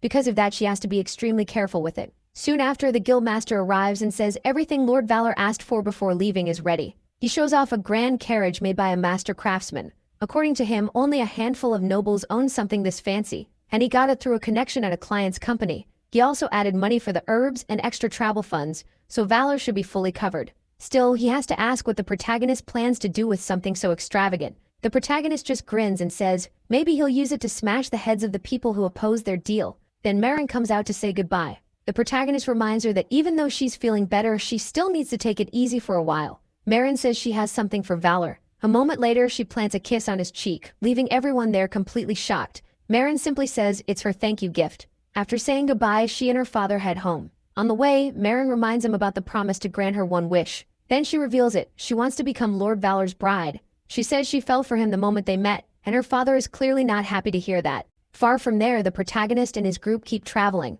Kalyani says Marin really is bold. She never expected the girl to go after the protagonist like that. Then she adds that Lord Valor seems to care about money more than anything. Han Jae-woo pushes back, saying they just don't get it. In his eyes, the whole world runs on money. But the disapproving looks from Kalyani's nuns make him quickly regret saying that. Luckily, a call from Kubalt interrupts the awkward moment. Kubalt heard Valor made it back from Grossglockner, and is happy he survived. The protagonist says he's fine and still moving with the mission. Then Kubalt asks if the enemies have already left. His ravens notice the move right away, which is why he's calling now. The report just came in. Han Jae-woo is impressed by the speed and asks what he learned. Kubalt says everything is playing out just like Valor expected. The enemy really did leave for the capital this morning, and they looked furious. The protagonist admits he helped cause that, then hints that even more surprises are waiting for them. Kubalt also mentions that Roland, the Rose Damoness, is in the capital right now. Hearing that, the protagonist asks him to spread a rumor there. Kubalt says MC Jae-woo is as careful as ever, and MC answers that this is exactly what their alliance is for. Kubalt agrees and says he'll make sure he is rewarded, but then tries to end the call. The protagonist teases him for getting so flustered. Kubalt just says he'll trust him and hangs up. Afterward, the protagonist realizes he may have said something a little too embarrassing. Kalyani is surprised that he talks so casually with Kubalt of Plusen, and realizes his network is much bigger than she thought. Then the protagonist says he's just come up with an idea. Blushing, Kalyani asks why he's looking at her like that. Han Jae-woo tells her she just needs to do one thing for the sake of the group. Sometime later in Vienna, the empire's capital, people are already buzzing with rumors. They say Kaimar's daughter has come to the city, and that Ojash killed her father only to be killed by her in the end. Some even claim she used her family's secret technique on him. On top of that, everyone keeps talking about how unbelievably beautiful she is. Into all that gossip, the protagonist's carriage rolls in, and the crowd instantly assumes the rider inside is Kaimar's daughter. Embarrassed, Kalyani asks if this is really needed, but he gives her a firm yes. Her face is one of their best weapons.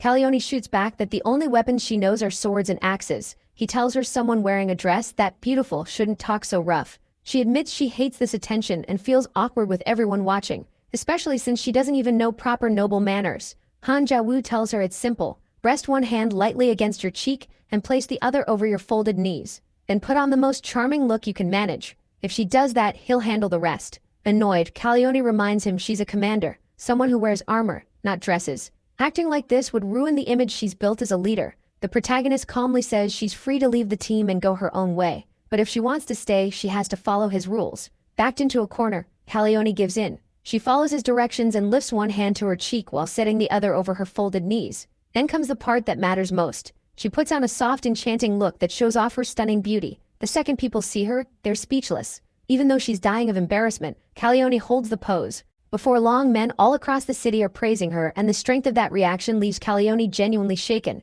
Not far away, Roland gathers her servants together. She says an extremely important guest is coming, and regrets that they aren't receiving this person in her Rose Palace because to her this guest matters more than the Emperor, more than any demon lord, so she orders everyone to do their best. The chefs must prepare the finest meal of their lives, and the maids must make the place cleaner and lovelier than even the Rose Palace. When an attendant says the guest is almost here, Roland urges everyone to give it everything they have. She calls it the most important day of her life. Privately, she thinks she's doing all of this for her Lord Shamars. Roland's beauty and voice charmed every man who met her, making other demons jealous, but there was much more to her than that. She used words like weapons, and through diplomacy she helped turn Rosarant into a powerful nation. That's why people called her the Bride of Rosarant, but almost no one knew the truth behind that title. Long ago she went to Chamar's and confessed that he was the only person she could open her heart to. Believing her feelings would never change, she begged him to accept her. Then little Calione interrupted and asked her father who the beautiful lady was. He simply answered that she was a colleague.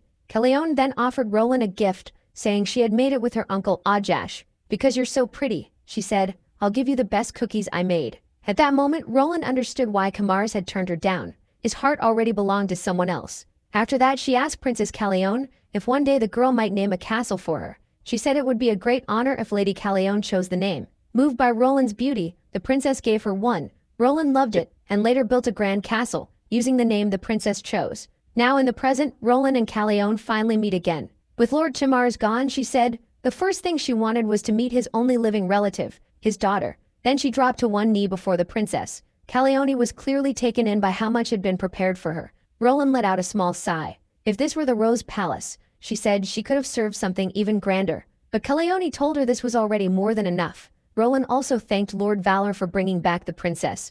Everyone thought had died. She added that Count Niederbaron had told her Valor always finds strange ways through impossible situations. She even brought up the odd link between the two of them. Han quickly changed the subject. Roland sounded disappointed. She does love a good romance. Still, she gave in and said they could talk business. The protagonist then explained why he had really come to pass along a message from Philip, the Elector of Steel. Roland was relieved to hear Philip was alive, but at once asked if she could meet him herself. Han shook his head. Sadly, Philip isn't well enough to see anyone right now. Hearing that, Roland told him to get to the point.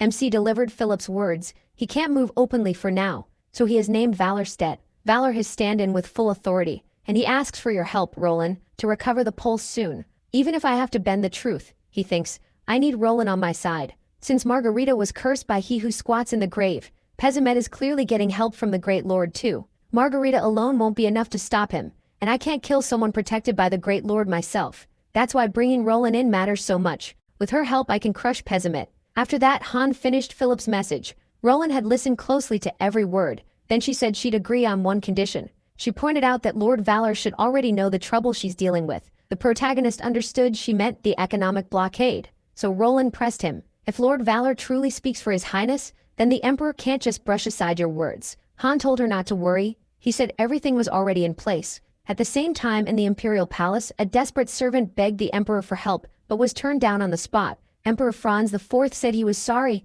and claimed the story had moved him at first. Even so, the servant kept insisting there had to be some order stopping this. The Emperor, sitting before heaps of gold, didn't change his mind. He said that despite the debt deal, they had at least shown enough respect to offer the Empire a small tribute. He also mentioned hearing that the Velia Merchants Guild was backing the debtors. The servant sent by his lord to stop the agreement had no idea how to answer anymore.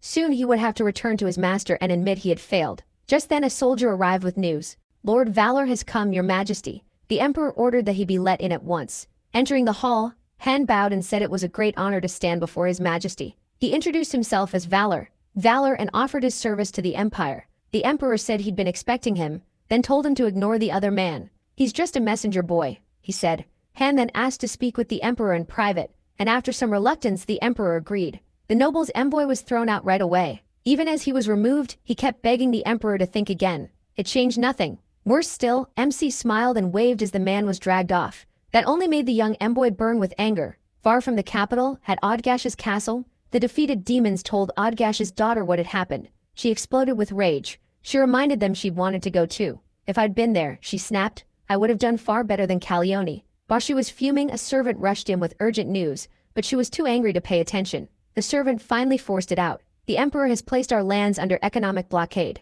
She just looked confused. Politics wasn't her strength. The servant, nervous about how she'd react, ended up looking confused too. So what does that even mean? She asked at last, back with Han. Now alone with the Emperor, he comments that just seeing the capital's wealth makes him feel the greatness of His Majesty's achievements. He says he almost feels honored just to stand there. The Emperor cuts off the flattery. In his eyes, since entering politics, Valor has already used Koimars's daughter to calm anti-demon feeling in key places. He's even made former enemies into allies. That much is clear to him. So the Emperor says Valor must have come for a reason, and he wants to hear it. Still, he sees Valor as a mouse in front of a beast, someone who thinks words alone can win. And in his pride, the Emperor can't imagine being outplayed by a newly chosen hero. so he asks plainly, "What are you really here to say?" Han respectfully asks that the blockade on Rosarant be moved to Odgash's land instead. The Emperor asks what he would gain from that, since a simple friendship pact with the Rose Kingdom hardly seems worth it. He adds that the old Black Widow Rowland doesn't interest him. He answers that she will do whatever His Majesty commands.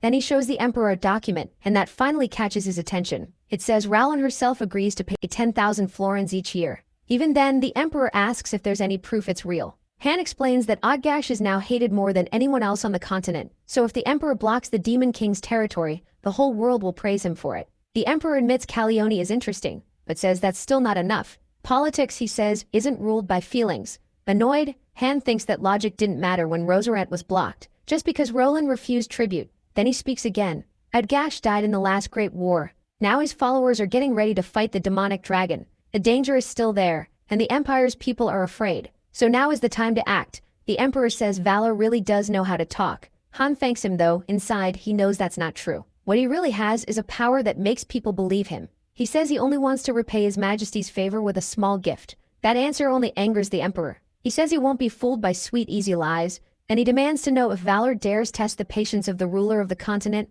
Right after that he orders the guards to drag Valor away. Han can't figure out what just happened. Why is the Emperor suddenly acting like this? Later at Roland's banquet, Calione feels out of place. Her attendants are eating happily, while she can't enjoy any of it. Even the Emperor is in a great mood, saying he's never had a conversation as pleasant as the one he had with Lord Valor. Han himself still doesn't understand the Emperor's sudden change, but then the Emperor tells him to call him uncle from now on. He doesn't want any more formal titles. The protagonist decides to go with it and calls him uncle. The Emperor lights up and says that sounds much better. Outside, the servant who got kicked out of the palace is boiling with envy as he sees how close the Emperor has become with Valor. He fumes that this place should have been his. He can't understand how Valor won where he lost. Then one of his allies asks, why not kidnap Valpurgis? Another hooded figure warns that it's too risky, and says they should think of another plan. But their leader fires back that it's still possible. If they don't act now, their whole family could be destroyed. So he orders them to move carefully, but make no mistakes. Back to Han, he finally makes it to his room, worn out.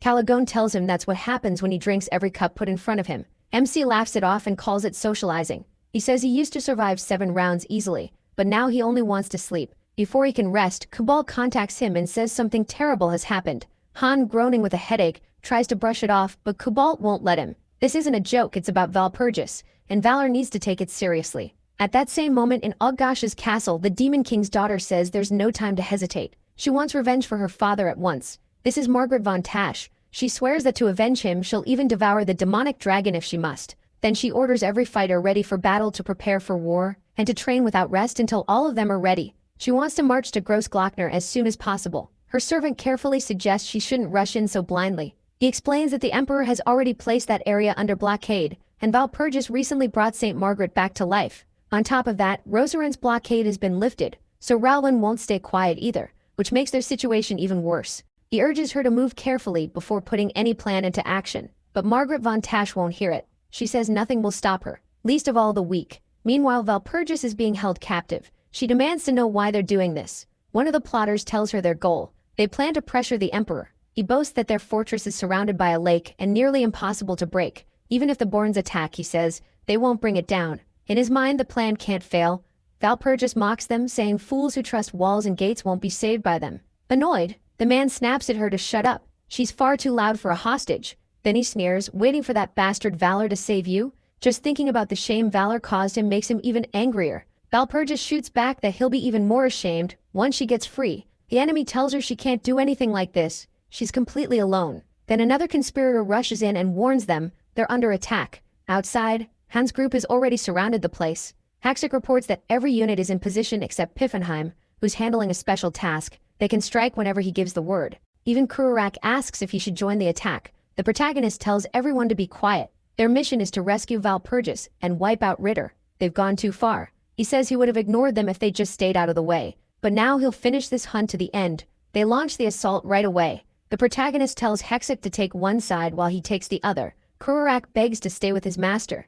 Hexic cuts in and says they're moving together, including the protagonist. So the protagonist sends Kururak with Hexic and one of the sisters. Kururak hates that plan. Hexic scares him. Han lets out a sigh. There's no time to babysit cowards. They need to move now. Inside the prison room, the kidnappers watch the battle outside. The leader's anger spikes the moment he spots the protagonist. Still obsessed with payback, he grabs a sword and imagines what he'll do once he finds him. Just thinking about it makes him happy, and he rushes straight at his target. The richer leader orders the others not to leave their ally fighting alone. Valpurgis realizes the protagonist came for her, and one thought hits her right away. He always saves her. Ever since they first met, he's been there for her. That only makes her more furious at how helpless she feels now. She starts shaking with anger, and in that rage the pillar binding her begins to crack. Elsewhere, Ritter thinks everything was going perfectly until that servant got involved. He regrets not going to the capital himself. Then a sudden sound makes him jump. He turns and sees that the Countess of Barnes has broken free. He can't believe the paladin got through a reinforced restraint. Still, he figures she can't do much without a sword, so he attacks first. He's completely wrong. Valpurgis fires back at once, and her blow snaps his sword in two. Richter panics, but he insists he still won't lose. That confidence gets him a hard right hook to the chin. The punch even knocks out a tooth. Valpurgis says she can't keep leaning on others forever. This time she means to end things herself. Richter tries to defend himself, but he can barely talk. He only manages to mumble that he wasn't part of the plan. Valpurgis says she doesn't care. Before she can strike again, Ritter yells that it's rude to call a lady a monster, and Valpurgis shoots back, then suddenly notices something coming. A real monster enters the fight. Ritter laughs and says his monster is finally awake. Now one monster can fight another. He calls the brute Igor and orders him to protect him. Meanwhile, the protagonist checks if he's headed the right way. Kubalt says yes. He's watching through his familiars, and someone named Igor just showed up there. Kubalt explains that Igor is the human weapon they've been creating. He's the same one behind the slaughter at Ritter's castle, a truly savage monster. Han frowns. That was never part of the original game story. Right then someone calls out, Valor Stead. Valor. He thanks Kubalt for the warning, then says he has to hang up and handle this. A Ritter conspirator steps in front of him, snarling that he'll finally get his revenge. While he's busy taunting the protagonist, he leaves his back wide open. In an instant, a shadow the protagonist summons smashes him in the head. He drops on the spot and slams face first into the ground. Han mutters that this was a complete waste of time. He needs to move. Elsewhere, Igor charges at the paladin. Valpurgis handles it in her own style. She slips around his attacks, using her speed to stay ahead. Then she feels like there's something familiar about Igor. She asks if he was the one who ambushed her and dragged her here. Either way, as a member of the Walpurgis convent, she says she can't let her guard down. That only makes Igor even angrier. Walpurgis has no idea why he suddenly changed like that. Ritter explains that the paladin said the forbidden word. Igor hates the Walpurgis convent. He shouts. Now the Countess is in even deeper trouble. Elsewhere, Margaret von Tash complains about both the food and the camp. Her servant explains that their money is running out and things will only get better if they rescue Lord von Tash. The blockade hurt them so badly they even had to sell their castle. When Margaret asks about the army, her servant says the troops got partial pay and full medical care. She snaps that they should be training, not doing anything else, even when he reminds her the soldiers need treatment. Margaret says that's only because her father spoiled the servants too much. The servant quietly says, things were better when Lord Oddash was here, and Margaret, annoyed, orders him to bring her real meat. Then the story flashes back to a young Igor trying to join the Walpurgis convent. One nun tells him they prove their faith through physical training, but looking at him she doubts he can even lift weights, much less keep up. She respects his effort, but he's too weak and they only accept women. After all, it was a convent. Igor still carries that grudge. Back in the present, he attacks Valpurgis because she brought up that old trauma. Ritter bursts into laughter, saying nobody can stop Igor once he's mad. But then Igor turns on Ritter too, just for saying the convent's name. Valpurgis still doesn't get why he hates the convent so much, but she can feel the sadness behind his punches. Knowing she can't keep dodging forever, she finally strikes back and meets his fists with her own. Igor feels the impact of her hit, and it only makes him angrier. His past flashes through his mind, the nun's words and the promise he made to become stronger. But that brutal training made him lose more and more hair, and it left a mark on his body. Even so, it also gave him an incredible physique. Valpurgis punches his stomach, but it does nothing. Then she hits his face and realizes that's his weak point. After knocking him out, she says she'll face him again once his fists stop hesitating. But when the fortress starts shaking, Valpurgis wonders if she hit too hard. The protagonist feels the tremors too, and wonders if it's an earthquake.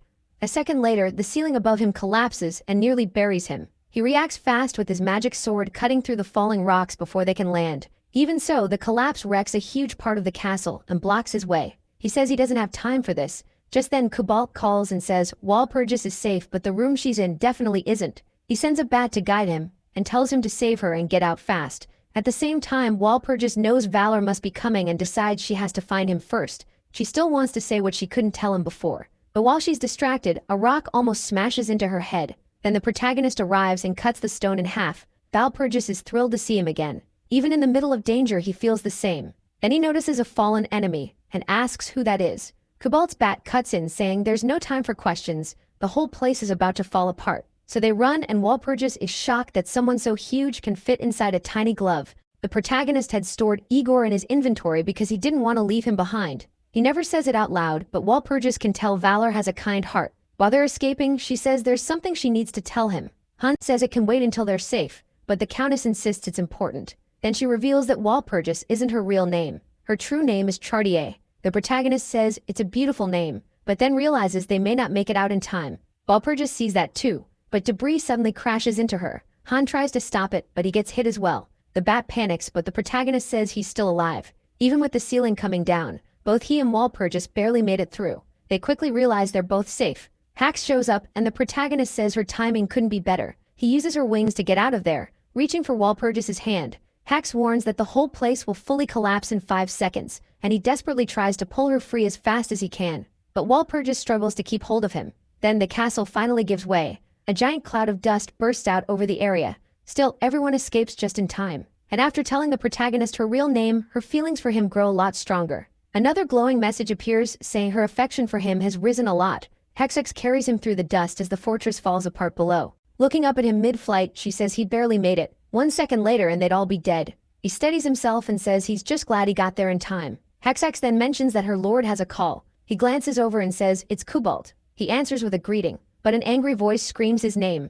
Startled, he realizes it's Margareta. Furious, she says those crazy Ritter rats dared to kidnap Walpurgis, and admits she was already on her way because she planned to hunt them down and beat them half to death. He quietly repeats that she's going to catch them and beat them, and she happily confirms that's exactly the plan. Below, the soldiers look up as she hovers over the ruined fortress and raises both arms. She loudly announces the secret technique of the Walpurgis convent's abyss, the Great Margareta Light.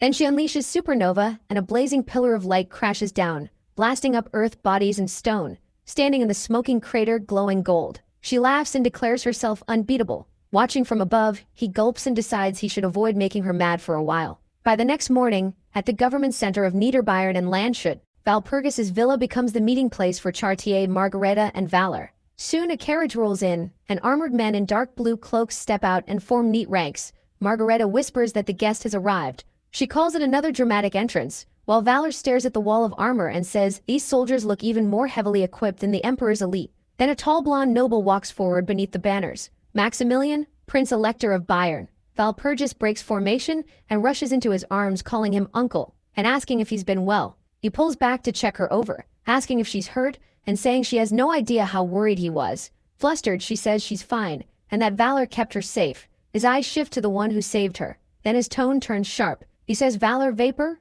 or whatever that name is, should vanish like his name suggests. Walpurgis tenses, and Valor is left wondering why the man's attitude changed so fast. Margareta cuts in, saying they would have been in real danger without Valor. Walpurgis is only standing here because he got there in time. The prince marches up to Valor, grumbling that if he had arrived before this brat, but he catches himself and mutters that the boy should just be thankful. Valor gives a dry little laugh, thinking that even with all those soldiers the prince wouldn't have reached the fortress any sooner. Then the prince suddenly opens his arms and loudly declares that his precious Walpurgis should sleep with her uncle tonight. She squirms in panic while Margareta tells him to calm down. Watching this, Valor figures Walpurgis probably had a rough childhood. Once the formal mood returns, the prince announces that Valor will be knighted for his great service and ordered to protect Walpurgis with complete loyalty. Valor bows and accepts with thanks. Later, as he walks through the cathedral, he thinks over what happened. Today, the Prince Elector made him a knight, and even though the man clearly didn't like it, he couldn't ignore the rescue. Ryder's debt was also turned into a land grant for him. Quite a few people didn't look happy about that. In another hall, Valor summoned the Emperor before the complainers. The Emperor slammed his hand down and demanded to know if those punks dared disrespect his brother. To Valor, it was the Emperor's usual lesson. Money and power rule everything. Inside, he smirks and thinks they look like a bunch of cute little brats. By the time he finally reaches his room, he's completely worn out. He drops onto the bed and sums it up. The Ritter who messed with Walpurgis is gone. He's officially a knight now, and he even has a small piece of land. Then his thoughts drift to a certain blonde girl. Even though he had watched her in run after run, she now feels completely different. His door suddenly flies open, and the blue-haired Princess Callione storms in. He blurts out her name just as she points at him, lips shaking. She demands to know how he could do this. He told her to follow him, then disappeared. What was she supposed to do after that? Valor quickly raises both hands and tells her to calm down. Then Roland steps in and gently tells Princess Caleone to back off for now, settle herself, and try again later. Caleone blinks and asks if settle herself means more training. She says Ojix already made her train plenty, and Roland waves that off, saying she means a different kind of calm. A moment later, the princess turns red and finally settles down. Then she declares she'll let this go for now and orders Valor to answer when she calls for him. Roland lets out a cheerful little laugh as she leaves. Valor rubs his temple, wondering what Roland whispered, and admits she really saved him there. Then a calm voice points out that disappearing from the capital without a word would shock anyone. He yawns and says he just wants to sleep. Then someone softly calls his name. The voice comes from the balcony. He turns and sees Chartier waiting there. She tilts her head and asks if he'll take a walk with her. Caught off guard, he warms up right away and says they should go now. As they walk under the moon, he brushes off his sleeves and says the whole day was total chaos. She agrees, it really was. After a glance at her, he brings up Valpurgis and says that name was an alias. Chartier nods and explains that strictly speaking it's her baptism name. She adds that the festival for the goddess Valpurga is called Valpurgis. He says that explains why it sounded like the goddess of compassion. In his head, he runs through this world's gods. Rugen is justice, Valpurga is compassion, Orbiana rules nature and life, Marga rules light, and Aquila rules time and space. Since she serves Valpurga's convent, he works up the nerve and says Chartier is a beautiful name. She blushes, surprised, then softly tells him that's fine. He thinks it fits her perfectly, and she leans in to say he may use it when they're alone. At that, he pumps his fist to himself and says he understands, only in private. He grins inside, thinking that at this rate, maybe they might even an actual kiss. A red pillar suddenly slams down in front of them with a thunderous crash. He spins at once and shields Chartier. A red-horned dragon woman lands in the smoking impact point, staring straight at him, and says Valor is coming with her now. All he can think is how awful his luck is. At the same time, Margaret de Bentash's voice rings across the grounds, calling everyone to gather. Demons and monsters pour out from the hedges into the open area. Hands on her hips, she glares at the messy group and demands to know why they're all in their underwear. A slime answers that they have no money. When she argues they sold the castle, he says the money is delayed because of the economic blockade. She cuts him off and tells them that's enough. Just fix it. Then she jerks a thumb behind her and announces that their next destination is the lair of the demonic dragon. Gross Glockner. Grinning wide, she raises a fist and shouts that they should fear nothing and eat anything that moves because the demonic dragon is hers. Meanwhile, as Shubi carries him through the night sky, Valor finally snaps. She asks if he's gone off on some reckless rampage again, and he instantly denies it. Through clenched teeth, he says a disaster this huge should be handled by people way above his level. She refuses that answer and says only he can deal with what's happening. Then the red dragon woman brings him down onto broken stone. She folds her wings behind her, facing her across the ruined ground. He asks what she's trying to do here.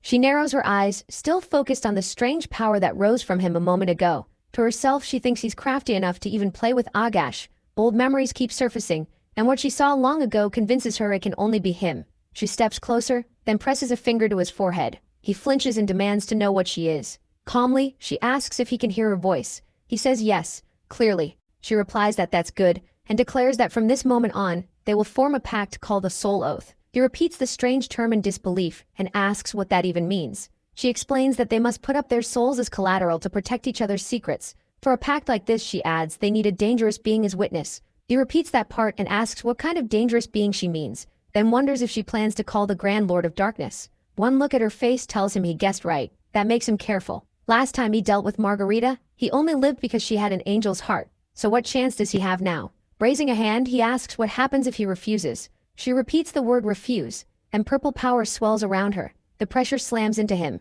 and he braces himself. Annoyed, he thinks she really should try talking before using force. Then he cuts in and says he has one condition. If they're doing this, the terms will come from him. She agrees right away. He freezes, stunned, and asks why she's accepting so easily. After coughing and steadying himself, he says he likes people who are direct. Besides, a dragon's promise is supposed to be the most trustworthy vow there is. A slow smile forms on his lips as he realizes this deal might actually be interesting. The dragon woman lifts a hand to her mouth and says she'll first offer her thanks. Her eyes harden with resolve as she says they should begin. Black-violet power crashes down between them, and the air roars as the ritual takes hold. Valor doubles over under the darkness, pressing in. Through gritted teeth, he says it feels like his mind is being ripped away. The red dragon snarls at him to focus and keep his thoughts together, warning that this place is closer to the afterlife than the world of the living. Through the blur, a blue system window appears saying the player's soul is protected. Valor forces his eyes open and says this is on a whole different level from what happened with Margarita. Then the world around them falls apart into endless black.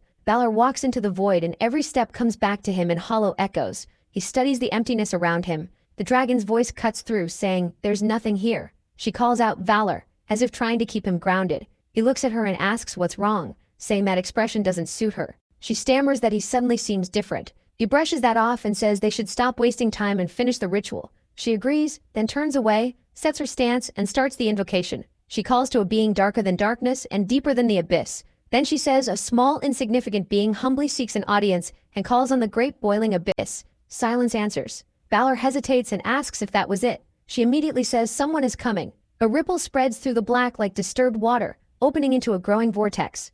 From its center, a woman slowly rises, covered in shadow. Her long dark hair hangs over her shoulders, and she calmly adjusts a round lens on a chain, her face unreadable, as if she'd been there the whole time. She notes that a dragon and a human are standing before her. The dragon tenses up and quickly greets the Grand Lord. She tries to explain why they came, but the Grand Lord cuts her off and says they're here to make a pact. Valor flinches. He asks how she knows. The answer is simple. She just does. With a faint smile, the Grand Lord says nothing can be hidden from her. That includes Valor's plan to use what he knows about the seven demon couple as leverage. Valor says that only helps move things along, then bluntly tells her to grant their request. Shabi cries out, shocked by how rude he's being. The Grand Lord just watches, now clearly interested. Shabi blurts out that this is the Grand Lord of Darkness. Valor tells her to wait. Amused, the Grand Lord calls him interesting. Then she agrees. She'll make the pact and even give him a small gift. As her power settles over them, she adds that Valor can't handle 3 sponsors right now. He freezes and repeats the number. Stunned. In his head he insists that he should only have the sponsorship of the one crouching in the grave. The Grand Lord tells him he really doesn't know yet. Valor snaps, telling her to stop reading his thoughts whenever she wants. She only smiles and says he'll find out soon enough. Then she lifts a finger and points. Light and pressure explode outward. The blast throws both Valor and the dragon back as the void howls. While her presence starts fading, she says they'll meet again, and next time, she hopes his vessel will be much bigger. Valor fights against the storm and spits out an angry protest before her last words vanish into the dark. He curses, yelling that they're always like this. Far away, a huge pillar of purple light shoots into the sky. The shaking almost knocks him off balance, and then a system window flashes in front of him. It says his stamina and physical resistance have risen a lot, and his darkness energy has grown by a huge amount. He lets out a slow breath, feeling the change in his body, and says this must be the result. The Grand Lord's final words keep echoing in his mind. He narrows his eyes and wonders if she meant he's supposed to become stronger. The Red Dragon instantly calls him an idiot. She warns that if the Grand Lord of Darkness has marked him, death may be the smallest of his problems. Before he can answer, green energy tears across the battlefield. Margarita Fontache appears and swings her weapon down. The blow erupts with a thunderous blast, sending rubble and dust flying. Standing in the wreckage, she throws her arms wide, laughs, and announces that she's here for the demonic dragon. Valor stares and asks who she even is. The dragon, just as confused, says she has no idea. The horned woman points at them and orders the demonic dragon to come down at once. She keeps roaring for the dragon to fight her, laughing the whole time. Margarita Fontache has arrived full of rage, but she still sounds thrilled. Laughing again, she shouts the dragon's name, Schwartz Teufel. She declares that she's here to avenge her pig-headed father. Valor, completely flat, tells Shubi to deal with her. Shubi blurts out in disbelief, stunned that he'd say that so casually. At the same time, the Grand Lord's warning comes back to him. The gift alone could be deadly just to receive. Shubi spreads her arms and says her body is already in terrible shape. Frustrated, Valor says he doesn't know what else to do because she's worn out too and can barely summon even one undead now. Shubi clicks her tongue and mutters that this wouldn't be happening if he hadn't done something so stupid earlier. Another system notice appears because of the gift of the boiling abyss. His HP has temporarily dropped below 10. His eyes widen. A second message says that thanks to the rise in darkness energy, he can now turn an even higher ranked darkness being into an undead. He immediately thinks of Philip, and a dangerous idea forms. Lightning slams into the ground. A red warning says the target is a higher dimensional life form, and another warns that summoning it may put the player's life in danger. Even with blood at the corner of his mouth, Valor smiles. Right now, the only real backing he can count on is the Gravekeeper. He still doesn't know anything about the other sponsor, yet somehow 3 Transcendents have taken notice of him. His face hardens. He refuses to let this break him, even as the life-threatening warning keeps flashing. He points forward and says that if that's how this works, they might as well line up 10 more sponsors too. Far above, the Grand Lord watches in silence. Her fingers rest near her lips, amusement flickering in her eyes. Electric light bursts around Margarita as the summoning starts. She braces while her remaining followers gather behind her. Their eyes sharpen with tension as purple shadows ripple together and form a huge shape. The darkness crackles, and then a blond man in ornate armor appears inside a storm of violet aura and lightning. It's Philip, standing like he doesn't belong in this world. Valor steps forward and tells Philip to quit posing and move. A faint purple glow lights Philip's eyes. The air around him twists as dark violet wisps coil off him. Valor tilts his head, almost amused, and gathers darkness in his palm. A blue message flashes. He has overpowered the soul of Philip the Elector Steel. Philip chokes on his shock as the force clamps down, veins bulging at his temples. Philip snarls that he'll kill Valor. Valor calmly presses a hand to his chest and tells him to go ahead and try. Behind them, Margarita points and mocks him for thinking one undead can face her. Then she pauses, her eyes sharpening as she feels Philip's presence. A furious voice erupts, calling Valor an insolent brat. Margarita's side rushes in. Huge fighters and a snarling beast charging together. Philip lifts his blade, and black lunar energy wraps around it. He unleashes the first form of his sword art, then chains more crescent strikes after it. Purple arcs tear across the battlefield, ripping through the attackers and leaving only shredded remains. Philip lowers his sword and coldly calls them vermin. Margarita goes still for 1 second, then flares with rage. She throws herself forward, screaming about his insolence. Dropping from above with her weapon raised, she tries to crush him head-on. She slams in so hard that broken stone and debris burst into the air. Calling him a rat, she pours green energy into another charge, screaming as a vertical spear of green power surges up. Philip answers with another lunar crescent. His dark slash cuts straight through her attack and tears it apart. Then he slips inside her range and lands a heavy hit that snaps her head to the side.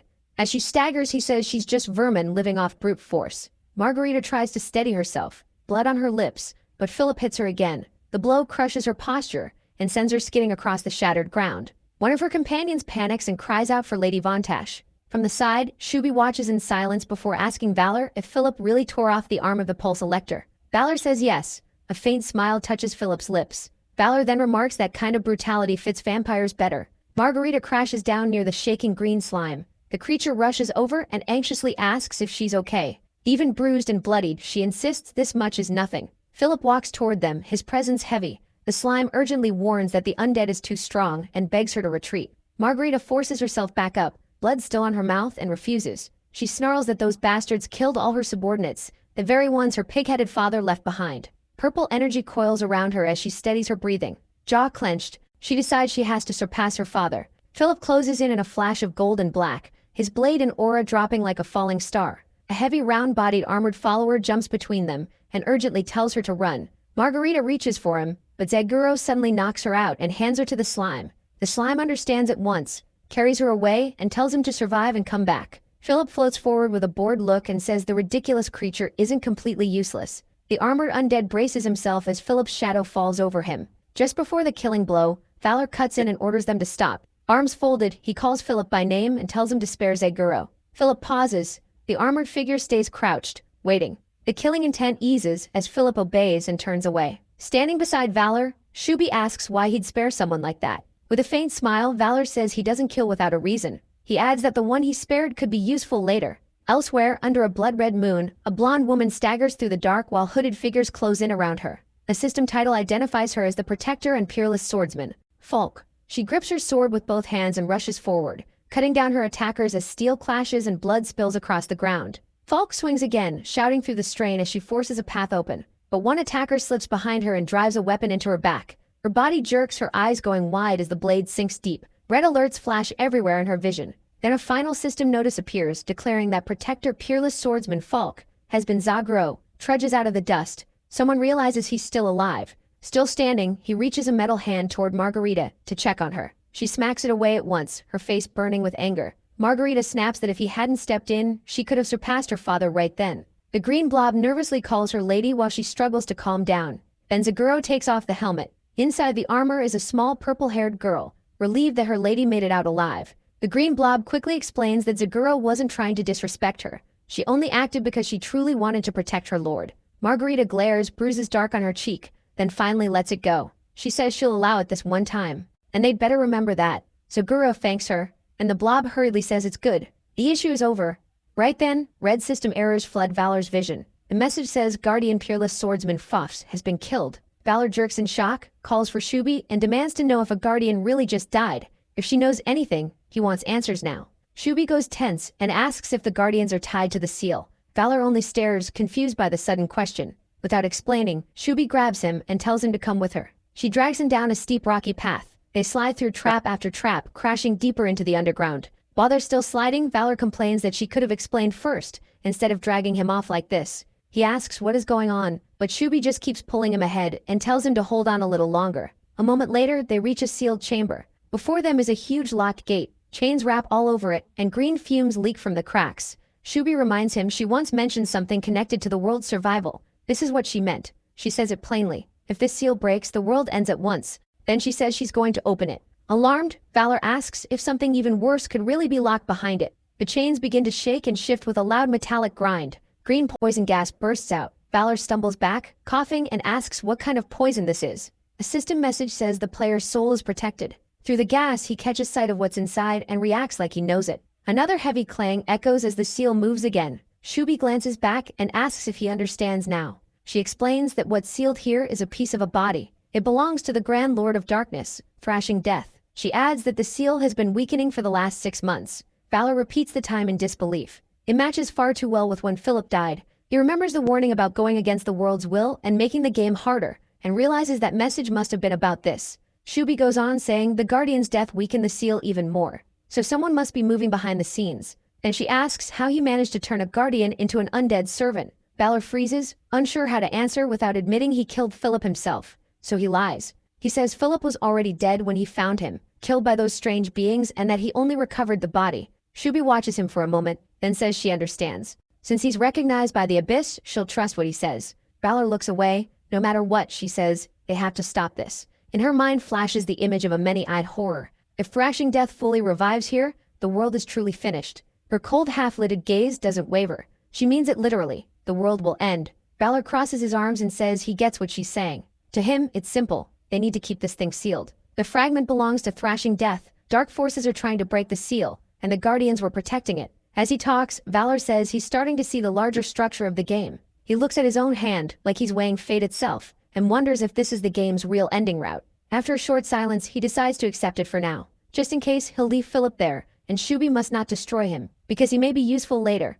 She gives a short thanks. Valor adds that she probably doesn't care, but she's only just become a knight, and taking all this on alone is too much. Shubi smirks and tells him to relax. She already has a trump card ready. Later, she brings him back to Walpurgis's villa in Landshut and drops him near the estate. She tells him he's on his own from here. Valor casually says he understands. Before she leaves, he stops her and asks if she forgot something. With a teasing grin, he reminds her of what she once said about adjusting herself to him. Shubi freezes, clearly flustered. She blurts out that she's leaving, shoots into the sky and gives a quick wave before disappearing. Left alone, Valor smirks and says that from now on, all of Shubi's florins are his. Then he notices someone nearby. Walpurgis's uncle is by the wall, hanging up notices. Valor walks over and sees one of the posters has his face on it, marked as a search notice with a reward underneath. He stiffens in disbelief, still trying to process it. He asks if Walpurgis thought he had gone missing and really put these up everywhere. Her uncle irritably says yes, that's exactly what happened, grumbling that all this effort was unnecessary.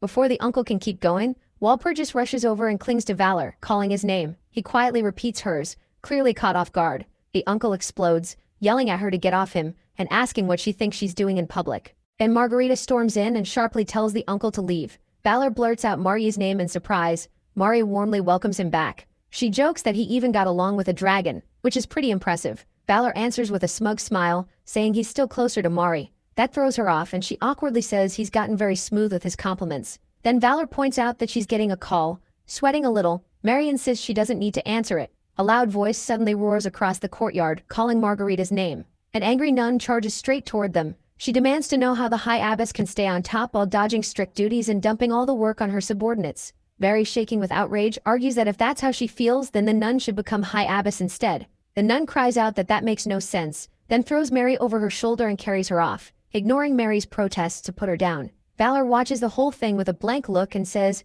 "Things seem pretty peaceful." The uncle repeats that in disbelief. Later, inside Walpurgis's room, she sits across from Valor at a small table and asks if he really needs a territory. He says yes. He explains that he needs to secure his base before the next stage begins. Walpurgis says his position is already strong and asks if this is truly needed. Valor answers that he has to build his foundation while the timing is still on his side, like rowing with the current. He thinks back to the factions Shubi mentioned, especially the followers of Thrashing Death, where every member is at least a high-ranking demon king.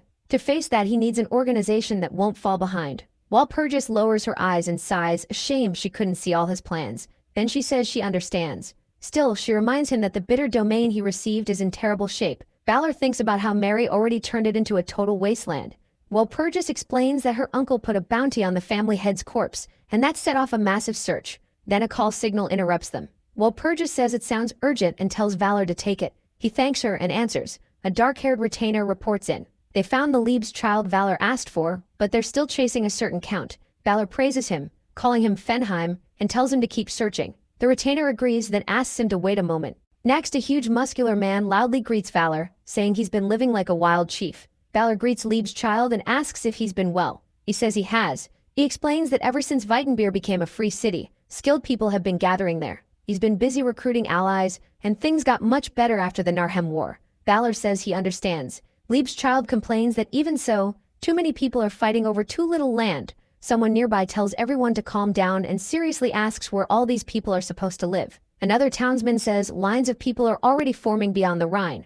That alone is enough to give him chills. Someone else says a tax-free free city sounds nice, but maybe having nobles would be better, because nobles would station troops to protect their own lands. Another person asks what they're supposed to do and suggests leaving. Someone else says they should just watch the situation for now. Valor asks if Weitenbeer is peaceful at the moment. Lieb's child says not really. He explains that Pessamut's orc army has spread along the Rhine and is starving them out, blocking every exit so no one can leave. He adds that this kind of tactic doesn't feel like orcs at all. Valor notes that after their crushing defeat and the fall of Valor says the orcs must have changed leaders after Callian died. Callian was a real soldier. The new one, though, is the kind of bastard who would starve people out. That catches Valpurgis's attention.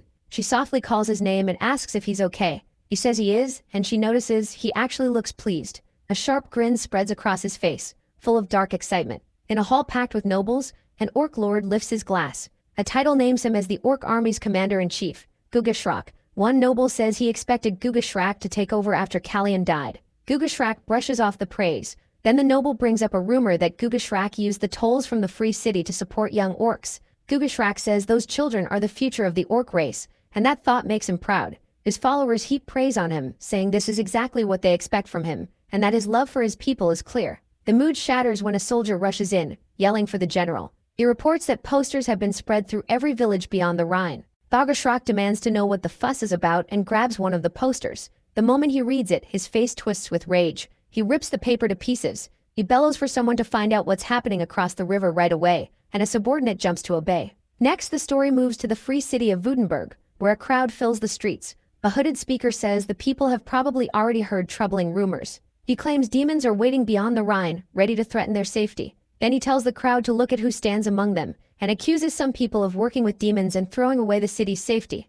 He says those same people now lead the city council and asks how that could make any sense. The crowd explodes. People shout that the traitors should die. The hooded figure declares that now is the time to become one. If they want to survive, he says, they must drive the greedy orcs back across the Rhine. He calls for unity and the crowd roars in agreement. Orcs inside the city try to force their way through and stop the speech. They shout that this is madness and can't believe humans are falling for such lies. One of them argues that they only followed the law of strength and rages over the fake posters, swearing Commander-in-Chief Gugashrak will never forgive this insult. But the people are already blinded by anger. They rush the orcs and the street erupts into violence. Papers fly, bodies slam together, and screams fill the chaos. Watching it all with a faint smile, the man removes his cloak. It's Valor. The poster is revealed in the name of Gugashrak, commander appointed by Lord Pessameth. It declares that all humans now belong to the orcs. It says the orcs will loot, destroy, kill the weak, and use humanity as a stepping stone. The scene cuts to a formal hall, where someone offers condolences for the Weitenbeer tragedy.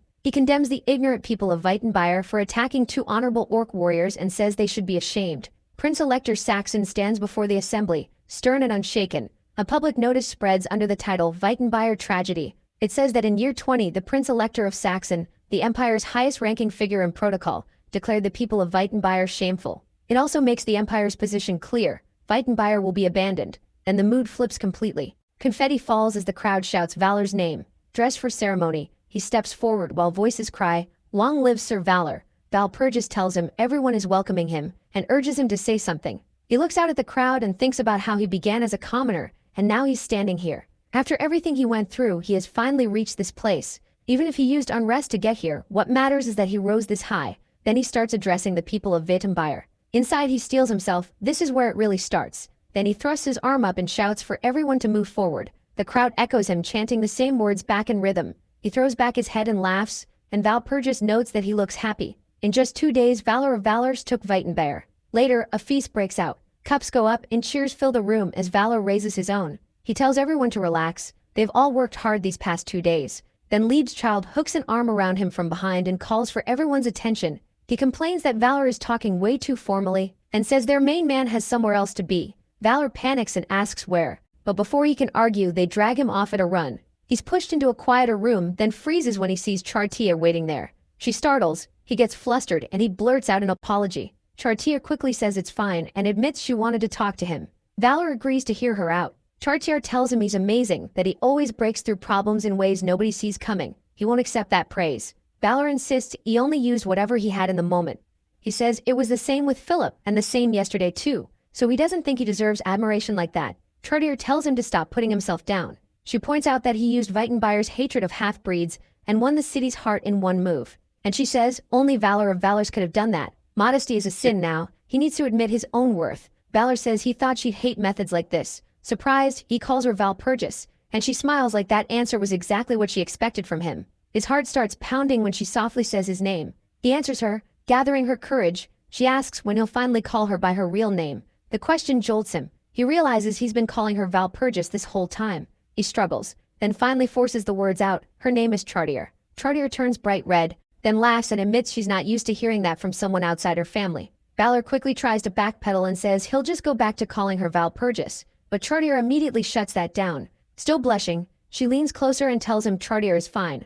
Now it's Valor's turn to blush. Before the moment can go any further, someone cuts in and says, "That's enough." Callian appears, crouched down and sulking with her arms around her knees. A shocked voice blurts out her name, and Callian snaps that nobody even called for her on a day like this. She complains that her lord is too mean. Way too mean? Valor jerks upright on the red sofa, sweating, still half sure this can't be real. He demands to know how she got here. A sharp heel clicks across the floor, as another voice calmly answers that they brought her. They add that Callian started dressing up at dawn the moment she heard she'd be seeing him. Embarrassed, she flails and yells, asking what they're even talking about, while Valor just stares, far away, at the Pitsamuth camp. The place is torn apart, with bodies scattered everywhere. A horned demon stops dead and stammers that he doesn't understand what's going on. He spins around and runs, shouting to his lord that this is bad, while panic spreads through the others. Pitsamuth's face twists. He roars in shock and demands to know what happened. Storming forward, he screams at a crazy old hag and accuses her of eating all his subordinates. The woman lounges there without a care, and lazily says she's sorry,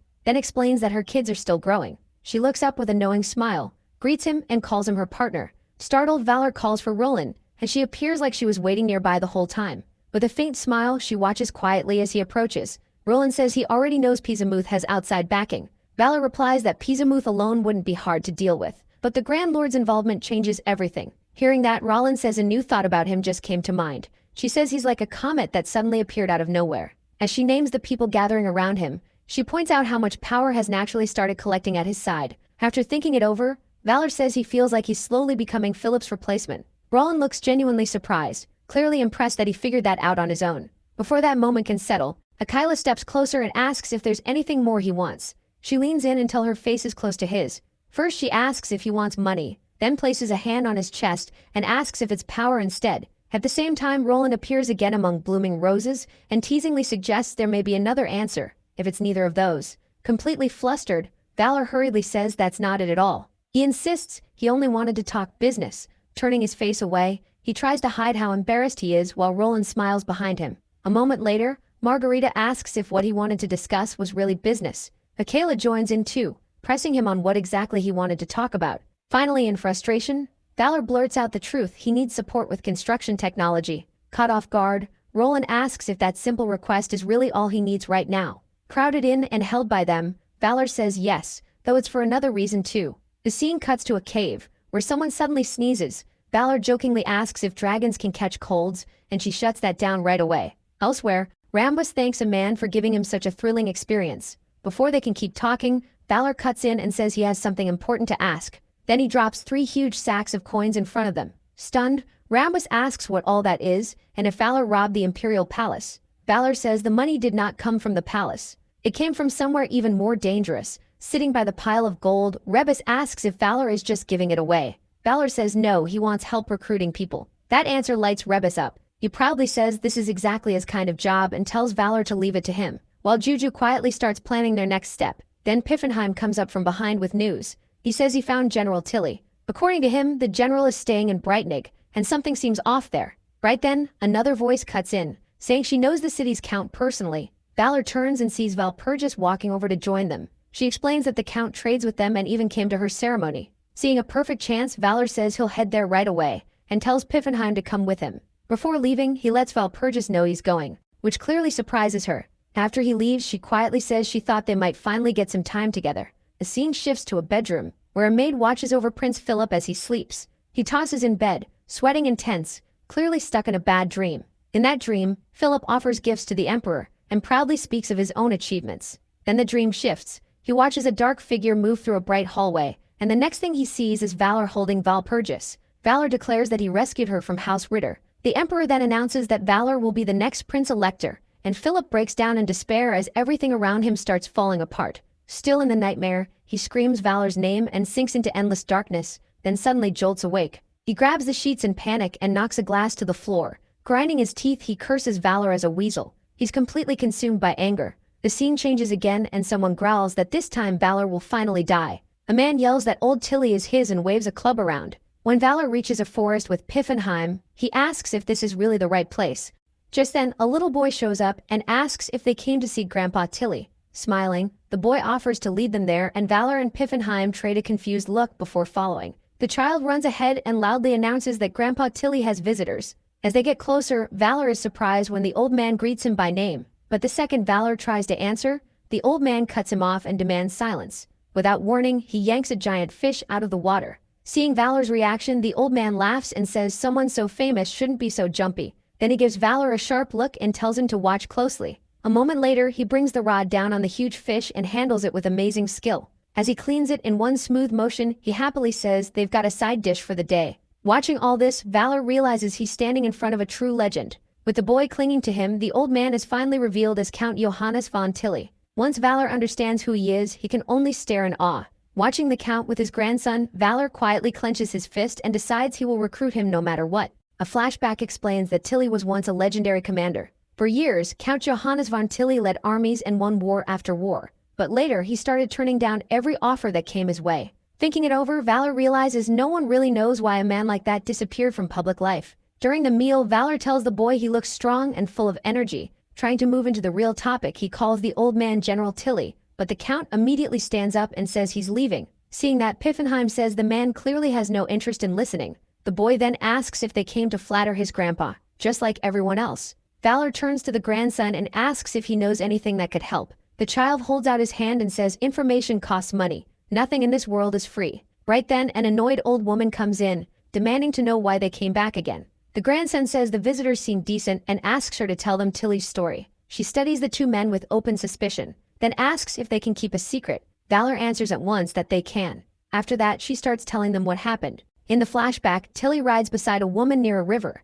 and she tells him her family protected that land for generations. Tilly says that once he retires, he wants to spend the rest of his life there. The woman smiles and says she understands. Looking over the river, Tilly thinks that kind of future would be a beautiful dream. But the memory turns darker, and now Tilly is pouring liquor over a grave. He speaks to the headstone and says he brought the rum his mother used to like. Clenching his fist, he swears to protect that land. The flashback shifts again as a noble and his guards confront Tilly and call him general. With a cold smile, the noble asks how much longer Tilly plans to stay stubborn over the debt. The old woman explains that they told the man to leave because they would never give up the land. But the noble says it makes no difference. To him, it's only a matter of time, and he tells Tilly to cooperate while he's still asking nicely.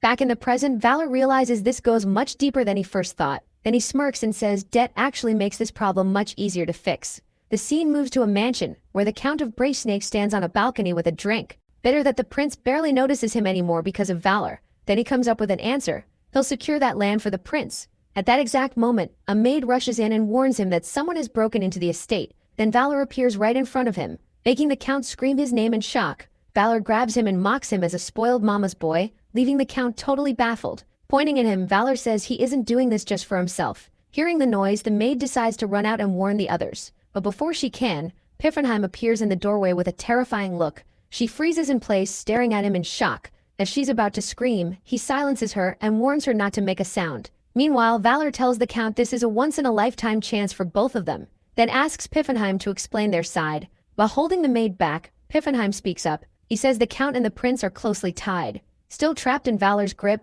the Count nervously asks what they plan to do about the land. Valor immediately shouts in his face, asking if they aren't supposed to be good friends. Then he shoves the Count and warns that if a friend messes with Tilly, he'll cut him off without a second thought. Back in the open field, General Tilly looks over and sees them returning. With clear regret, he says he asked them to keep his current situation secret. Still doubtful, he asks if the Count would really give up such valuable land. Valor says yes and makes it clear the Count already agreed. Pressed into it, the Count confirms it. He says he gave up the land in exchange for friendship. Hearing that, the general repeats the word friend with obvious doubt. Throwing an arm around the Count, Valor cheerfully says they really are friends and promises to say a good word for him. The grandson then tells Grandpa Tilly goodbye and wishes him a safe trip. He steps forward and says they don't need to worry about things there, while the old woman jokes that he's all worked up again and tells him to come back safe. With a confident smile, Valor keeps his eyes on the old general. In the end, Tilly hugs his grandson and accepts the offer. Valor and Piffenheim celebrate with matching thumbs up. Then a system window pops up saying Count Breitnick has been added to the list,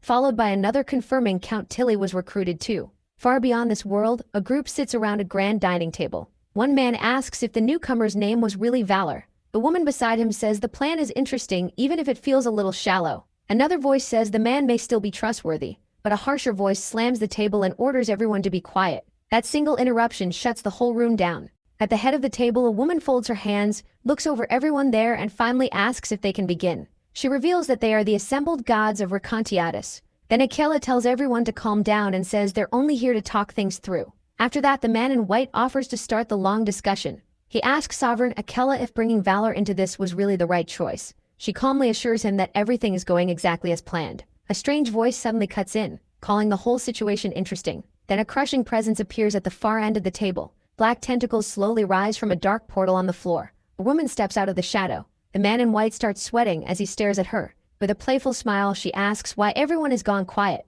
She says she came out of curiosity, then looks at Akela, who only watches her in silence. As they bring up the newcomer, his image appears on a screen, and the story shifts again. Now we're back with Valor, riding through the forest beside General Tilly, who suddenly bursts out laughing. Tilly says Valor really is an amazing man. He points out that Valor already has land of his own, but Valor says this is only the start. With the general on his side, he wants to move even harder. The army is ready. He adds that they even have someone who handles recruitment, then uses a ring to contact them. The general is left confused. On the other end, Kubalt yells his name, and Valor knows right away who's calling. Annoyed by how urgent she sounds, Valor grumbles that something awful must have happened. Worried now, he asks if Pisamut has invaded her territory. The story jumps to Rosarin, where the Empire's army is fighting Roland's forces. In the middle of the battle, she stands her ground beside one of her subordinates. A soldier reports that the enemy push has been stopped for now, giving them a little breathing room. Hearing that, Roland feels a brief moment of relief. Then another soldier says a message has come from Valor. Through the line, Valor asks if she's safe.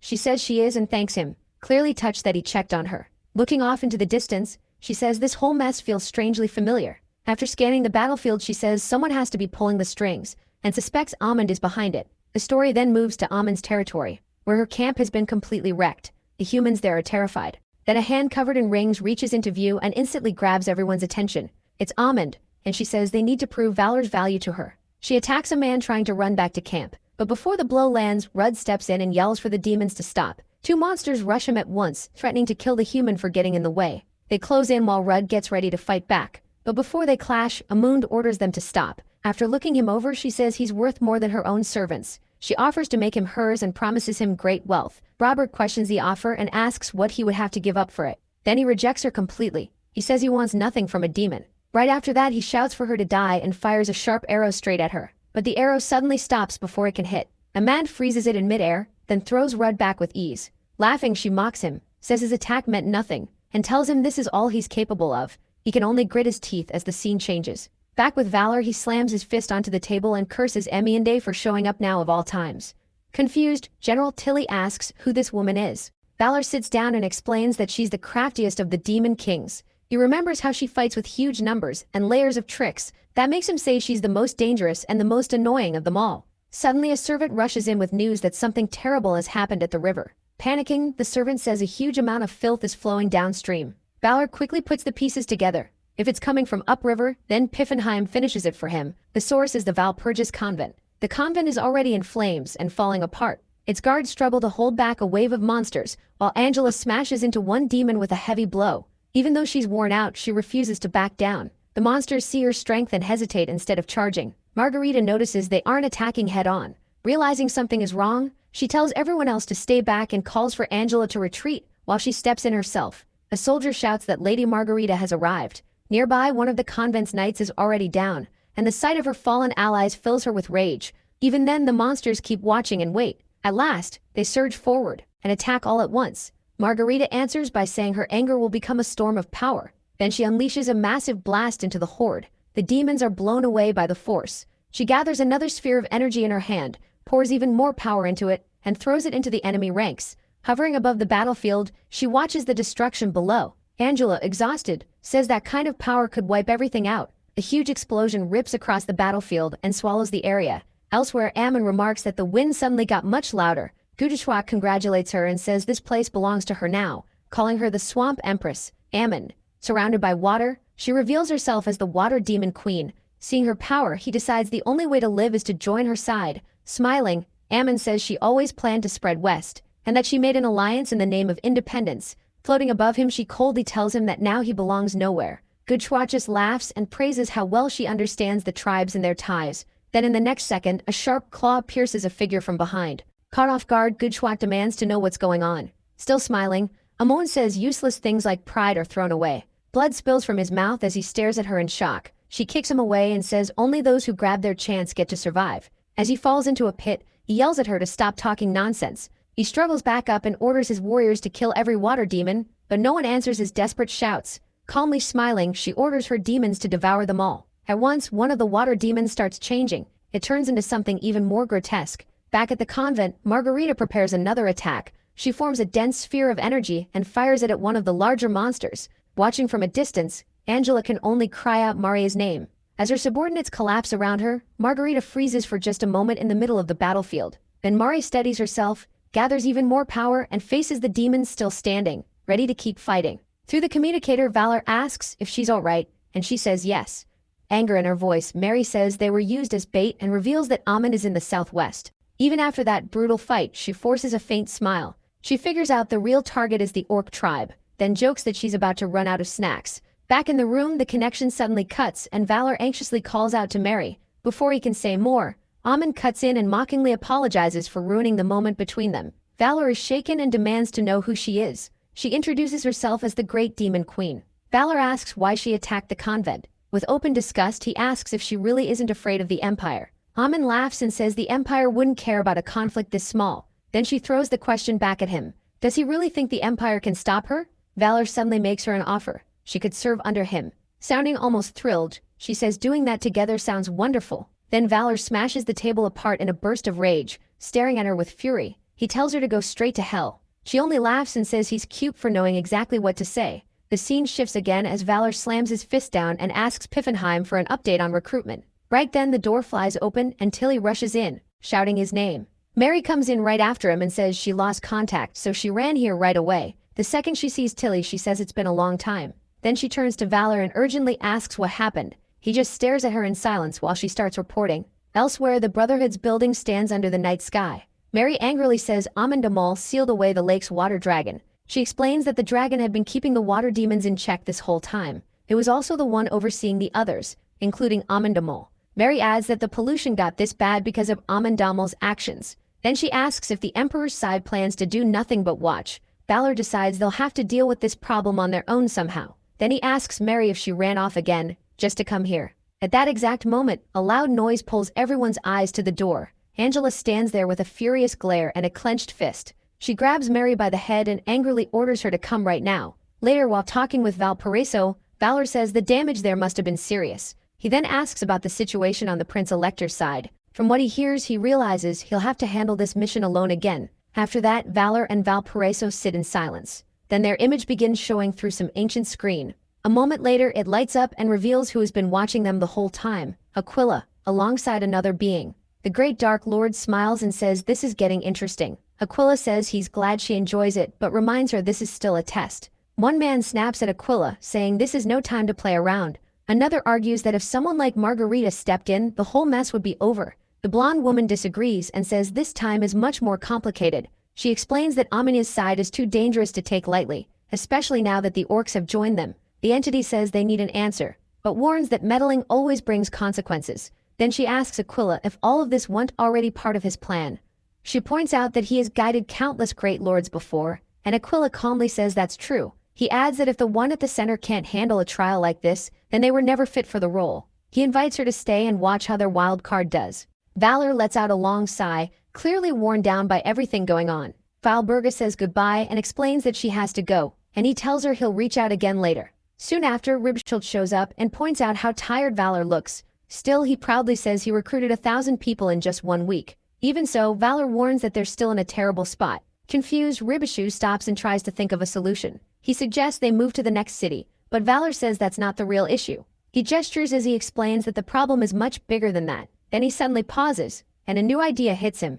With his energy back, he jumps to his feet and orders Piffenheim to bring General Tilly at once. Ribishul asks if he finally figured something out, and Valor says yes, giving him credit for helping spark the idea. Smirking, he says he finally has the answer, and wonders how he missed it, until now. In the end, he decides the only way forward is to make the whole game bigger. He says he'll pull many more people into the war. When General Tilly arrives, Valor says he needs advice right away. Then he reveals that he wants to bring Bastone into the fight. Tilly warns him it won't be easy, because the Lord there is a genius. Full of confidence, Valor says he'll get past that with nothing but words. He adds that if things go really bad, he still has 2 other cards to play. Tilly cuts in and says he knows an even better way. The scene shifts to Bastone, where Valor arrives and finds someone waiting at the castle gate. The woman greets him politely, then introduces herself. She says her name is D'Artagnan, and that she serves the castle lord. She asks about his companion, but Valor says the man can be trusted. She studies the hooded figure beside him, while Tilly stays quiet and keeps his face hidden.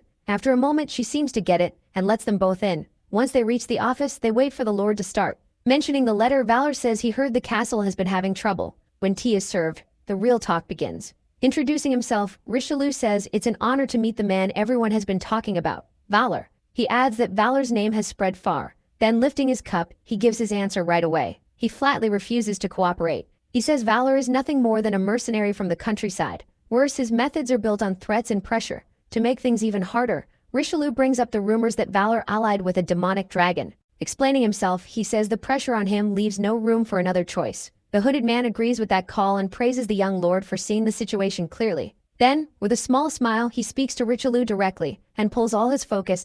When he removes his hood, the lord is left speechless. Stunned, Richelieu asks if he really is General Tilly. Laughing at his reaction, Tilly says he moved to this area a while ago. Still unsure, Richelieu asks if everything he just heard is true. Tilly says yes, and adds that Valor is far more trustworthy than he first looks. To Richelieu's surprise, Tilly says Bastone is like a second home to him. His face turns serious as he explains how deep his ties to the place really are. He says he was close friends with the former lord, Antony. Then he asks Richelieu if he knows the real reason Tilly left the battlefield. Confirming the guess, he says there was another reason, and notices Richelieu wants to hear it. Tilly explains that the world had started treating him like he was no longer needed. Outraged, Richelieu says that makes no sense for a famous general praised across the continent, and Tilly thanks him for saying that, but Tilly goes on to say that kind of praise only exists because Richelieu thinks well of him. If the empire had truly welcomed him, it never would have left his parents' graves in that state. Then he explains that when he was trapped in his city with nowhere left to turn, one thing changed everything. He reveals that was when Valor came to find him.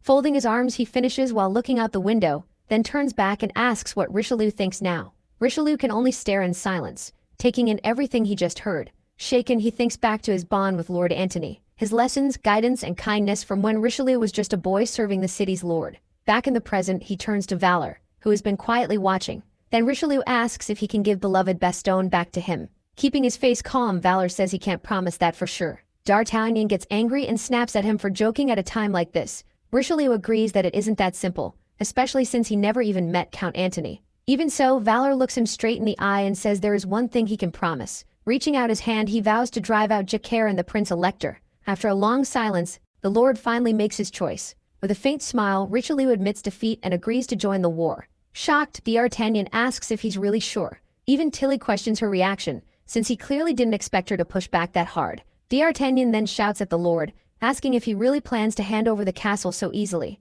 Using the moment, Richelieu says he has one more request, and Valor agrees to hear it. Smiling, Richelieu asks Valor to take de Carmack with him. Slightly caught off guard, Valor waits for more. De Carmack explodes and yells that there's no way she's going with them. She protests so loudly even the horses outside react. She can't believe the order and refuses to accept it. Trying to calm her, Richelieu explains that her job will be to watch Valor. Valor yawns, says that works for him, and adds that he'll be counting on her. Richelieu explains that D'Artagnan is his best person for intelligence work. Wearing a disgusted look, she makes it clear she hates the plan. In the end, she agrees, but only for 5 years. Richelieu then asks Valor what he plans to do next. To everyone's surprise, Valor says they'll start deciding that right now. He explains that their alliance matters more than anything else first. No matter what, he plans to turn his enemies against each other and use that to bring down Amundi. Richelieu warns that those two sides hate each other, but Valor says they can use Bastogne itself as the hostage. Watching the talk, Tilly says it would all be easier if the heirs were in charge instead. Not getting what he means, Valor asks Tilly to explain. Tilly says the heirs are a famous couple known all across the continent. As soon as Valor hears that, he realizes this could be the perfect opening for his plan. The scene changes. A guard points down and says the woman is Princess Julia. Getting her wires ready, D'Artagnan tells the princess to run the second she gives the sign. With firm resolve, Julia nods and gets ready to move. Without a moment of doubt, D'Artagnan jumps in and attacks the enemies all at once. Using her wires with amazing skill, she cuts a path through the crowd blocking them. Then she shouts that it's time to go. The two sprint down the hall and escape, leaving their enemies behind. Back in the present, Leon asks if Princess Julia is really still alive. He wonders if she can actually reach them since security around Jaeger's castle is tighter than it looks. Taking a drink, Jebu tells him not to worry because D'Artagnan can be trusted. Richelieu backs that up and says she's more than capable. Leon finally accepts that. Watching from the side, Richelieu says Jebu is a strange man. It bothers him how Jebu already seems to understand D'Artagnan almost as well as he does. Then two figures appear and Jebu says they've finally made it. As soon as Princess Julia enters, she cries out Leon's name and he calls back to her with the same joy and relief. The two rush to each other and embrace tightly. Leon asks if the trip scared her, but Julia says no. Pointing at Pointy, she explains that the woman brought her here safely. At that point, Jewu steps forward and says that now all the players are here. They can begin. Right after that, a signal fires into the sky, making everyone look up. Then through the thick smoke in the garden, two men appear. The Demon King glares at the group and furiously calls them traitors. The Demon King explodes, calling them shameless. And the Prince Elector demands to know who gave them the right to arrange a marriage on their own. He grabs his son and says a marriage with demons will never be allowed. Holding back tears, the princess says she doesn't want to be taken away from Leon. Leon refuses to back down and stays by her side. Both fathers still reject the match. Pulling Julia close, Leon swears he will marry her no matter what. Julia answers right away. She chooses him too. Their parents, fed up, ask if either of them understands how serious this is. Then Valor cuts in with a smile and tells everyone to relax. He points to the sky and says even the stars are cheering for them. Right then, someone begins floating down from above. The two fathers recognize her at once and tense up. With a grand entrance, she introduces herself, saying the smell of love brought her here. Then she boldly declares that she will oversee the wedding, and Mary makes it clear nobody gets to object now. Annoyed, the Prince Elector recognizes Margarita and tells her to stay out of it. The Demon King warns him to watch his mouth. She's basically a devil too. Still smiling, Mari calls herself Margarita of love and justice. Neither father looks convinced. They keep staring at the nun with open suspicion. The Demon King says he's heard stories about her, and she quickly corrects him again. Before the fight can grow, Valor steps out from behind them and says he wants to speak. The Prince Elector turns and asks what he has to say. Using his skill, Valor politely thanks them and starts guiding the whole mess, exactly where he wants it. He claims the Emperor has already been told about the marriage between the two heirs. Without blinking, he adds that the Emperor fully approved it and even prepared a gift. According to Valor, all the guests have to do is show up. The ceremony is already ready. The prince then begs his father to let him marry Julia. Backed into a corner, the two fathers look at each other, both stuck. Spreading his arms, Valor proudly announces that the wedding will be held in Bastogne Hall. Inside, the guests congratulate the young master and admire Princess Julia's beauty. A few even whisper that she's too beautiful for him, which gets the crowd buzzing. Then an angry guest suddenly starts trouble in the middle of the ceremony. At the same time, Jaker walks up behind Valor, calls him a brat, and says they need to talk alone. In a low voice, he asks if the Emperor's gift story is actually true. The Prince Elector comes over too, grumbling about having such a rude demon here. At the altar, the officiant calls everyone to focus. The sacred ceremony is about to begin. She announces the wedding rites starts now, then asks if the groom will keep loving the bride even after he goes bald. Next, she asks if the bride will keep loving the groom until he falls in battle. At last, she tells them to prove their endless vow with a kiss. They don't hesitate for a second and kiss in front of everyone. Thrilled, the officiant declares that from this day on, the two share one fate. Outside, the guests cheer and thank Margarita of love and justice. Soon after, the two fathers corner Valor and demand an explanation about the Emperor's gift. He opens a scroll and reads the Emperor's congratulations for the marriage of the heirs. Then he reveals that this union is meant to calm the West. After that, he says the Empire now faces another threat, the Demon Queen Omundi. As a wedding gift, the reclaimed city will go to the newlyweds, and both sides instantly understand what that really means. Tyre gets fired up and says he'll take even more land, while Trier immediately argues back. Turning to his troops, Jacker orders them to move southwest at once. Trier also calls his men to march, determined not to let the demons take everything. Still bickering, the two leaders storm out in different directions. Once things quiet down, Richelieu walks up to Valor and says what he pulled off is amazing. He admits he's shocked that Valor solved a problem that had dragged on for years, in just one day. Valor says he's dealt with this kind of situation plenty of times, so it's nothing special to him. Then he points to the Lord and asks who really hired him for this job. With a side glance, he mentions D'Artagnan as she watches nearby. After that, he says the people of Bastogne hired him too. Gesturing to the crowd, he makes it plain that all of them are his employers. Then he asks the Lord who the people trust now. Valor lets the question hang as he looks at Richelieu. Richelieu gets the message and promises to repay him, and Valor jokes that interest should be included too. With that, a system window appears and confirms Richelieu has been recruited. The scene shifts to Amon's camp. A subordinate rushes in, shouting for mother, then drops to his knees and reports that Valor formed a marriage alliance with the Prince Elector.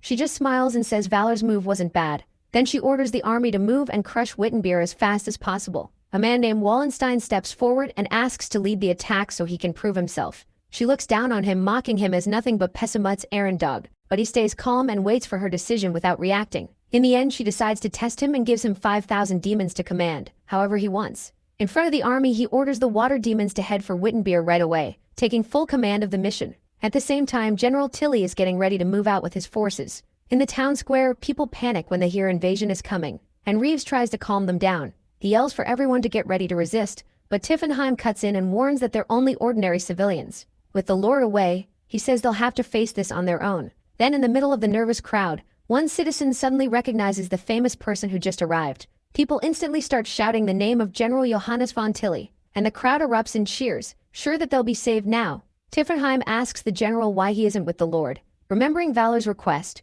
Tilly explains that he was sent back to protect Wittenberg. With a faint smile, he says Valor saw this coming from the start. Then they notice the army he brought is a strange mix, nothing like a normal force. After a short pause, Tilly seems to settle on his plan and asks the crowd if anyone is good at hide-and-seek. The story shifts again as Wallenstein leads Amon's army as temporary commander. Confident, he says they're almost at their goal, and boasts that Petzmetz's lackey will soon serve under him. Just then, a scout rides in with news. Wittenberg is completely empty and covered in trash. Ignoring Wallenstein, one demon excitedly says he can't wait to crush any enemy they find. Wallenstein snaps at them, reminds them he's in charge, and warns that their enemy is sly and dangerous. Still ignoring their attitude, he orders the army to keep moving and return with victory. The troops ride through the deserted city, and when they reach the center, one demon grumbles that the place is just filth. Wallenstein threatens his own men, saying any disobedience will be reported straight to Amund.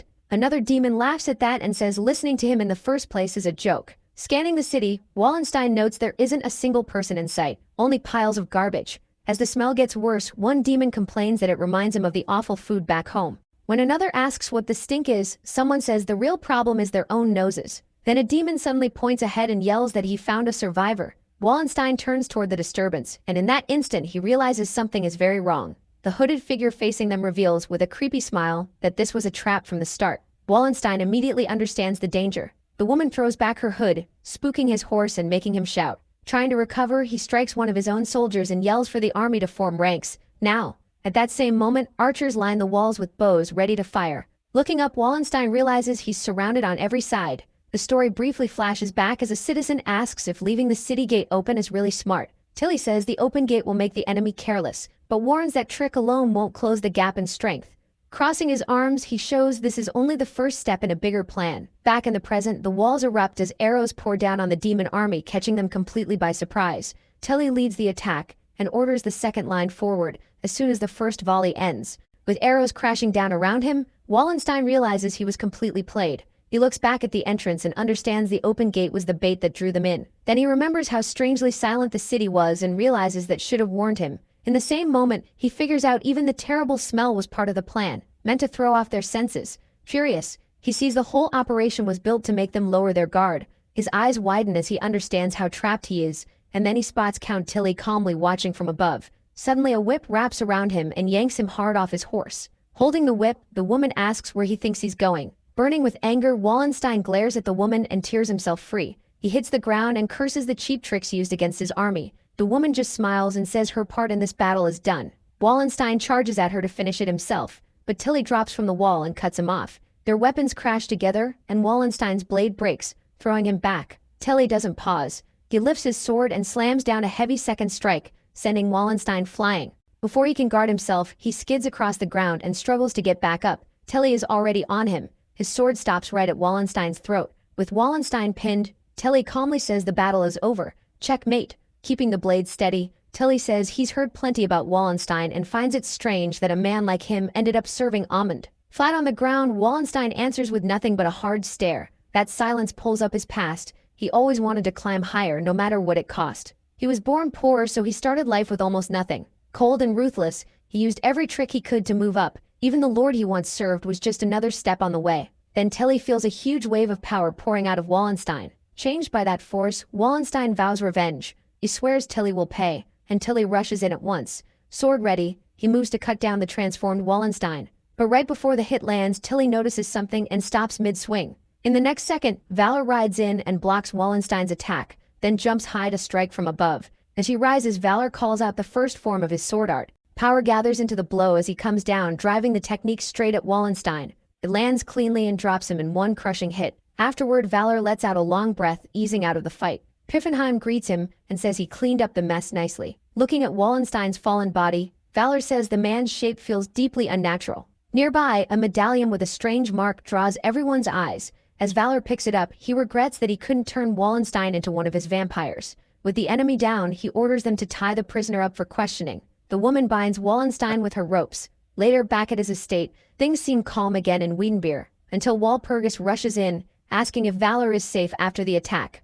But the moment she steps inside, she finds something she wasn't expecting. Ritter and Deer are already there. Meanwhile, Valor awkwardly tries to explain the situation. Deer introduces herself and says she's here to serve as Valor's new attendant. Walpurgis quickly gets what's going on, and Valor remembers it's already time for the meeting. Turning away, she says she'll head to the meeting room first and wait there. As she leaves, she's clearly annoyed that another person has joined Valor's inner circle. On the way, Valor asks Dee who will be at today's meeting, then reacts in surprise when he hears Angela will be there too. Dee explains why, and a quick flashback shows Mary excited to help Valor with his mission. Back in the present, Valor gets ready to enter the meeting room. Inside, Jaker and Trier's side is already seated on one side of the table. Across from them, Roland and the Commons representatives are waiting as well. When Valor walks in, he apologizes for making everyone wait. Then he declares that the meeting on subduing Amund will begin now. Jaker impatiently boasts that his great lord already scored a huge victory. Ignoring the jab, Valor asks for an update on Rosarin and the Sisterhood instead. Roland says the sewer demons are causing serious damage. Angela adds that the convent is still trying to take back lost ground. Mari wears a sly smile, looking ready to jump into the discussion, and Angela snaps that things would go smoother if certain people stayed quiet. Then General Tilly speaks up and offers his opinion. He suggests striking Pessimut's army to turn the war around. Valor agrees the timing would be good but says there's one big problem. It would bring down the Tomb Guardian's anger right away. Tilly understands, Valor apologizes and says he can't follow that plan. The prince asks how Valor plans to deal with the crisis instead, and Valor answers directly. He says the sewer demons keep multiplying every moment. Annoyed, Mary yells at the prince and says the answer should be obvious. Angela quickly grabs her from behind and holds her still to calm her down. Valor isn't bothered and says the question is completely fair. Then with a confident smile, he reveals his answer. In just 3 days, he'll put an end to all their worries. The story shifts to Amund's camp, where Pessimut's underling is getting viciously cursed for failing. Amund stays completely calm and says she never expected anything from that idiot anyway. Then the scene changes again, and Valor smiles as he says a merchant's sense of humor is better than expected. The merchant laughs and praises Valor's wit. He introduces the woman beside him and says he brought her along to strengthen their relationship. The woman, clearly annoyed, says that was never part of the deal, but the merchant ignores her. Without warning, he grabs her, making her cry out. Then Valor shows an item and asks if the artifact in his hand is real. Smirking, the merchant says it's a rare antique. He goes on to say the artifact can stop petrification. The scene shifts again as a secret auction begins, with masked guests seated in the hall. Around them, captives sit in cages waiting to be sold. The auctioneer spreads his arms and announces that the bidding is about to start. His first item is a young elf who only recently awakened her mana. Interest spikes right away and the bids climb fast. At last, one man shouts 150,000 and ends the competition. Before the next item comes out, one of the auctioneer's men interrupts and urgently reminds him about the special request they were given. A little nervous, the auctioneer presents the next item, a wooden necklace, calling it a work of art. Almost nobody reacts, and the room goes silent. With an awkward laugh, the auctioneer comments on the weak response and gets ready to move on. Then Valor raises his paddle and opens with 100,000 florins for the necklace. Excited, the auctioneer asks if anyone will go higher. A mysterious voice suddenly offers 500,000 florins. Valor turns toward the unexpected bidder. The hooded figure calmly confirms the 500,000 offer. The story briefly cuts away as Amun turns to her servant and gives him a new order, making it obvious how unhappy she is with the current situation. She tells him to go to Lindau at once and secure the item no matter the price. Grabbing him hard, she stresses again that this object matters above everything else. Back at the auction, the guests are stunned by the 500,000 bid. The auctioneer repeats it out loud and announces the current offer. Annoyed, Valor raises it to 700,000, keeping the fight going. Smiling, the hooded figure answers right away with 850,000. Feeling cornered, he realizes that if he quits now, his mother will kill him. Thinking the contest is nearly done, the auctioneer moves to close the bidding. But at the last second, Valor raises his hand again and offers 1 million for the necklace. He glares at his rival with open disgust. After winning the bidding war, he smiles while the auctioneer closes the item. Taking the necklace in hand, Valor says everything is fine now. When the auction finally ends, the staff say their farewells, thinking the night is over. As one of them turns to leave, the door slams shut in front of him. Before he can react, Valor appears at his side and grabs his shoulder, smiling as he asks where he's rushing off to. Amon's servant mutters that this is unfortunate. He grits his teeth and stares at Valor, unable to understand how he got so close without being noticed. Now he's sure Valor is planning something. Then Valor takes off his mask and shows his real face along with his true intent. With one blow, he drops Amon's servant to the floor. At the same time, Lena handles the merchant and curses him for what he's done. Stepping onto the stage, Valor thanks everyone for waiting and announces that the night's second main event is about to begin. A moment later, several undead goblins appear and throw themselves at the guests. Smiling at the panic, Valor calls it a lovely meeting with his goblins. One guest screams as a creature jumps at him. On the floor, the merchant demands to know why Valor is doing this. Valor simply watches the chaos he set loose. As confusion spreads, Amon's servant decides he has to escape as fast as possible. But Lena stops him with her threads and asks where he thinks he's going. The necklace drops to the floor, and Valor walks over to pick it up. With nowhere left to run, Amon's servant freezes. Crouching in front of him, Valor warns that the real fun is only starting. Then he gets straight to it and asks if the one listening through him is really Amon. Furious, she snarls and calls him a rat for daring to provoke her. With a smirk, Valor moves to reveal the core of his plan. Still crouched there, he asks if she truly thinks he came all this way like a fool. She is thrown off when he tells her he didn't come here blind.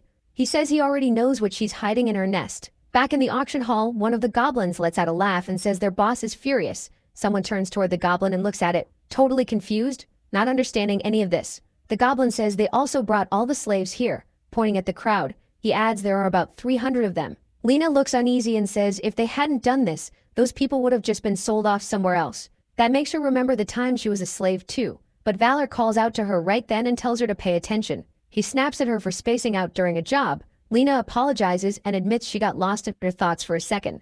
Then she asks what he plans to do with all those slaves. Pointing at them, Valor says he'll settle every one of them on his land and have her take care of the papers, like it's nothing. He adds that he'll hand them over to Ravis to put them to work. Lena actually finds that funny and starts laughing, so he asks what's so amusing. With a smile, she tells him he's a really strange person. Valor then orders the goblins to take all 300 slaves somewhere safe. As Lena changes clothes, she asks if he isn't going back to Wiedenbeer yet. He says he still has one more thing to do, then tells her to call him master. After saying goodbye, she leaves, and he notices she's let her guard down around him. Then he focuses on the next job. Surrounded by sewer demons, he asks if it's time to clean this up. A group of water demons glares back at him, and he gets ready for the fight. He watches them and prepares for another battle, saying stupid creatures always love moving in groups. A second later, one of them leaps at him with full force. Valor raises a hand, ready to wipe them out. Without even hesitating, he slams the first demon into the ground and crushes it. The others scream in rage and charge all at once. He draws his sword and readies a new version of his technique. With one smooth move, he unleashes a chain of strikes and cuts down everything around him. The impact kicks up dust and cracks the ground under him. Then he feels a much stronger creature appear and turn toward him, ready to fight. It whips its tail at him, but Valor barely dodges it. He dashes in and lands a clean hit, but the creature swings back with several tentacles. After blocking them, Valor wonders if they're seriously looking down on him. Smiling, he says he didn't expect them to send just one giant brute. Not far away, the demon leader watches the fight in silence. Hovering above, the leader warns him not to get too sure of himself. Then it points at him and orders the troops to kill that pathetic human at once. Valor forms a hand sign and calmly gets ready for the next wave. With a smile, he says if that's how they want to do this, fine. Several shadow servants appear and jump into the battle. One of them is Piffenheim, one of Valor's most dangerous and loyal followers. A woman appears too, saying she's getting plenty of new toys today. The demon leader sees the newcomers, points at them, and gives the order to attack. Valor's face turns cold as he gives his own command. The second he tells them to finish it, they rush in. The summoned servants crush the sewer demons without slowing down and wipe them out with ease. Seeing that, Valor says the fight got pretty intense for everyone. Then he decides to leave soon because there's still something important he needs to find. Furious, the demon leader yells for the others not to let Valor get away, but before it can finish, the leader is hit from behind and killed. Piffenheim tells Valor to go, saying they'll deal with whatever enemies are left. At last, Valor reaches the crystal cave he had been looking for. Staring at the entrance, he mutters that he gets lost every time because the place moves around at random. He also says that woman's taste is seriously bizarre. After a quick glance to the side, he braces himself and moves on. Ahead of him, inside an egg, is the shape of a huge dragon. Looking closer, he realizes it's the lake's water dragon. He moves fast, knowing he has to act before Amundi gets there. Suddenly, the whole cave starts shaking and pieces begin crashing down around him. He turns and faces the new threat in front of him. Smiling as she steps in, Immune enters the cave for the final showdown. She spots him and says she finally found her target. Amundi smiles, calls it a gift, and throws Valor's injured subordinate at him. Valor catches the man, his face hardening as the subordinate slumps weakly in his arms. Immune adds that the man was impressive and surprisingly good at giving directions. Valor quietly agrees, then says the man is still better than her. A dangerous look sharpens in his eyes as he adds that at least his subordinate was a decent person, unlike someone who walks straight into an enemy's place just to die. Her smile twists in anger. Purple power bursts around her as she calls his confidence pure arrogance and says she has no reason to fear Silch. Dark energy spreads through her body, scales cover her skin, and a huge snake-like tail lashes through the air. She launches forward at terrifying speed, tearing up the ground and throwing stone everywhere. Valor drops low with his sword ready. Dodging the glowing purple orbs, she fires at him from every side. Then Valor spins into motion and uses the lunar shadow sword art, striking with chain crescent slash to cut through the attacks. Golden arcs split apart the purple energy, but Amunzi just laughs, pressing him with both her tail and magic. She charges in again with crushing force and drives him back. The hit sends Valor flying across the field, smashing through stone as blood and sweat run down his face. Standing over him, Amunzi asks what gave a weakling like him so much confidence. Valor steadies his breathing and thinks he can finally see it. His sword darkens as he releases Dark Moon and lunges forward with a blinding golden slash. The strike rips through the air and Valor thinks it landed perfectly. But Amunzi slips past it with unnatural speed, her tail already swinging before he can fully react. Smiling, she says the attack meant nothing. Valor crashes into the shattered stone while she asks if he really thought she came here unprepared. Purple shadows gather around her, turning into vicious shapes and spears of darkness. Calling him a pathetic fool, she sends them all down at him. The shadow blades rain toward him, but right before they hit, everything stops. The darkness around Valor grows deeper and unnatural, and a voice says this has been disappointing. A single eye opens in the black void. The ground turns into an abyss and giant tentacles rise around Valor, swallowing the battlefield in something far beyond a normal attack. Then a monstrous mouth opens in the darkness, packed with sharp teeth and a swirling endless void. Beneath it, a pale woman in purple calmly rises among the tentacles. Valor stares in shock and blurts out that it's Abyss. Abyss says she hoped this time might be different, though she admits Valor has lasted a long time for a mortal. Valor goes still, confused by how calmly she keeps talking. He wonders why she says so much, then thinks all these so-called Grand Lords of Darkness are weirdly chatty, while Abyss keeps speaking in vague, threatening pauses. Valor studies her more closely. First he thinks maybe she's avoiding killing him because he's a VIP, but he throws that idea out. Then he understands it's not that she doesn't want to kill him, she can't. So Valor suddenly tells them to wait. With a faint smile he says they're missing something. Abyss silently watches as he asks if that isn't strange. He wonders why the Grey Grand Lords of Darkness would ever give anything to a tiny speck like him, for no reason. His mind goes back to what he used to believe. He had made choices that shaped his road, but now he sees this whole game was hiding something insane. As a huge purple eye opens above everything, Valor realizes the real question isn't why they were attacking him, it's why they kept him alive this whole time. The Great Lords of Darkness spared him for a reason, and he decides it's worth testing that path. Even hurt and bleeding, he looks Abyss in the eye and asks what she wants from him. Watching from beyond, Abyss remembers another goddess asking if she was curious too and saying they should watch the Joker. Abyss smiles and says it's exactly what she expected, then calls Valor truly twisted. In the next instant, she moves close, wraps him in her tentacles and kisses him, amused by his defiance. She says she hopes he won't bore her. Then time starts moving again, and Amandai attacks once more with purple blades of dark power. Valor cuts through them with golden sword strikes clashing against her storm of energy. Blue system windows appear, announcing that Abyss's gift is growing stronger. His stats rise fast. His lunar shadow sword art improves and its final form becomes available. Then a warning appears because he doesn't have enough mana, his life force will be used instead. Valor's eyes sharpen as the lunar shadow sword art reaches its final form. Amandai laughs and tells him to stop acting above himself, calling him a brat. She says nothing. He will change a thing, and charges straight into his glowing attack. Valor swings with everything he has, unleashing a huge golden slash that crashes into her dark power and tears through the battlefield. Valor survives the clash, but he's left gasping for breath, blood still running down his face. As Amundi vanishes, she laughs wildly and asks if he really thought she'd back off from something like that. Then she says by now her subordinates should have reached Feidenbear. Valor's face changes at once. He realizes the real danger and curses Amundi under his breath. He knows he has to hurry and contact General Tilly no matter what. Somewhere else, the goddess tells Abyss not to make a scene. Looking down below, she said that woman couldn't do anything. At an inn, the defeated demon girl happily held up a piece of fried chicken and said it was amazing. She asked the innkeeper what it was and he told her it was called fried chicken. The green slime nervously tried to remind her, this wasn't the time to relax. Pessimut and Roland's fight was getting worse. The war was spreading everywhere, and she was taking it way too easy. The horned girl just asked what she was supposed to do about it. Then she shrugged it off, it wasn't her problem. A figure in armor arrived soon after.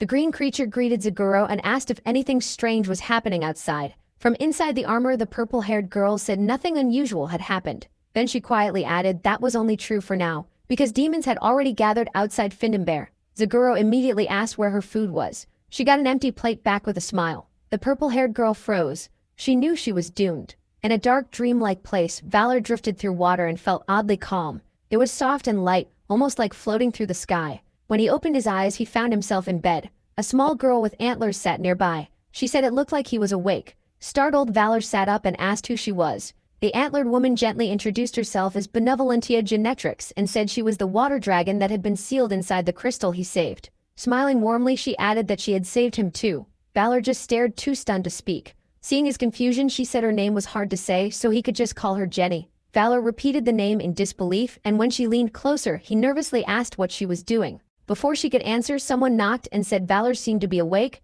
then asked to come in. Both Valor and Jenny went awkwardly still. A tall man walked in, laughed and joked that while he wasn't looking, Valor had become a real man. Blushing hard, Valor recognized him at once. He stammered out that it was Rudd. Rudd smiled, and Valor admitted he never expected to meet him in a place like this. Rudd said he was just as surprised. Jenny called it a strange coincidence that one of the purified ones knew Valor. He sincerely thanked her for saving his master, but then he remembered the emergency and shot to his feet. He asked what happened to Feidenbear. Jenny calmly said there was nothing to worry about. Rudd explained that after getting a message from Chaltz, they stayed in the village briefly, and then an unknown group wiped out the water serpent demons. Valor asked if he was serious, but Rudd just laughed. He told Valor to stop stressing so much and suggested they go outside to celebrate seeing each other again. Outside, Valor saw a shining blue lake spread out before him. Jenny explained this was the true form of the purified Bodin Lake. The light Valor had returned to them. As he walked beside her, little lake spirits gathered around him. One child pulled on his cloak and said it looked cool. Another wanted to go fishing, and another asked if he was good at fighting. Jenny explained they were lake spirits who woke up when the seal was broken. Without Valor, they would have stayed trapped forever. Valor quietly said that was a relief. After the peaceful moment, Jenny admitted she had one favor to ask. Before she could say it, Valor's communicator rang. He answered, and Roland urgently said there was a problem. She explained that Pishamud had disappeared. Valor asked what happened. Roland said they raided his base, but he vanished without leaving a trace. She had already ordered everyone to search the whole area. Valor realized this was his mistake. He cursed Pessimud as a slippery bastard and knew that sharp survival instinct made him dangerous. Angry at himself for the mess, he swore he'd catch Pessimud fast and drain him dry. Roland said she would take responsibility for now and find him herself. Valor shut that down and said he'd handle Pessimud personally.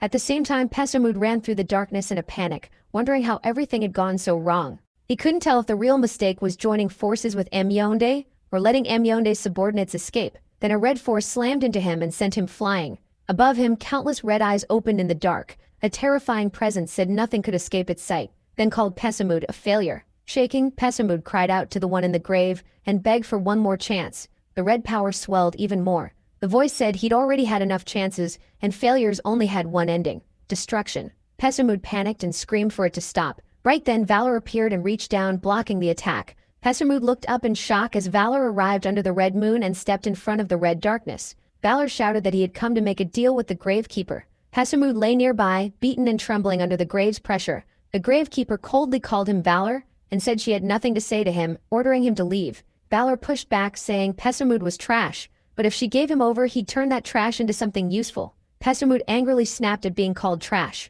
The Gravekeeper noted that Pessimud hadn't even finished his contract yet and still had the nerve to act proud. Valor admitted Pessimud was pathetic, but said his necromancy still had value. Around them, red-eyed beasts and spirits mocked Pessimud, saying possessing him wouldn't change anything. Then they turned on Valor too, calling both of them losers. That finally made Valor snap. He yelled for them to shut up and said this was exactly why he planned to recycle Pessimud.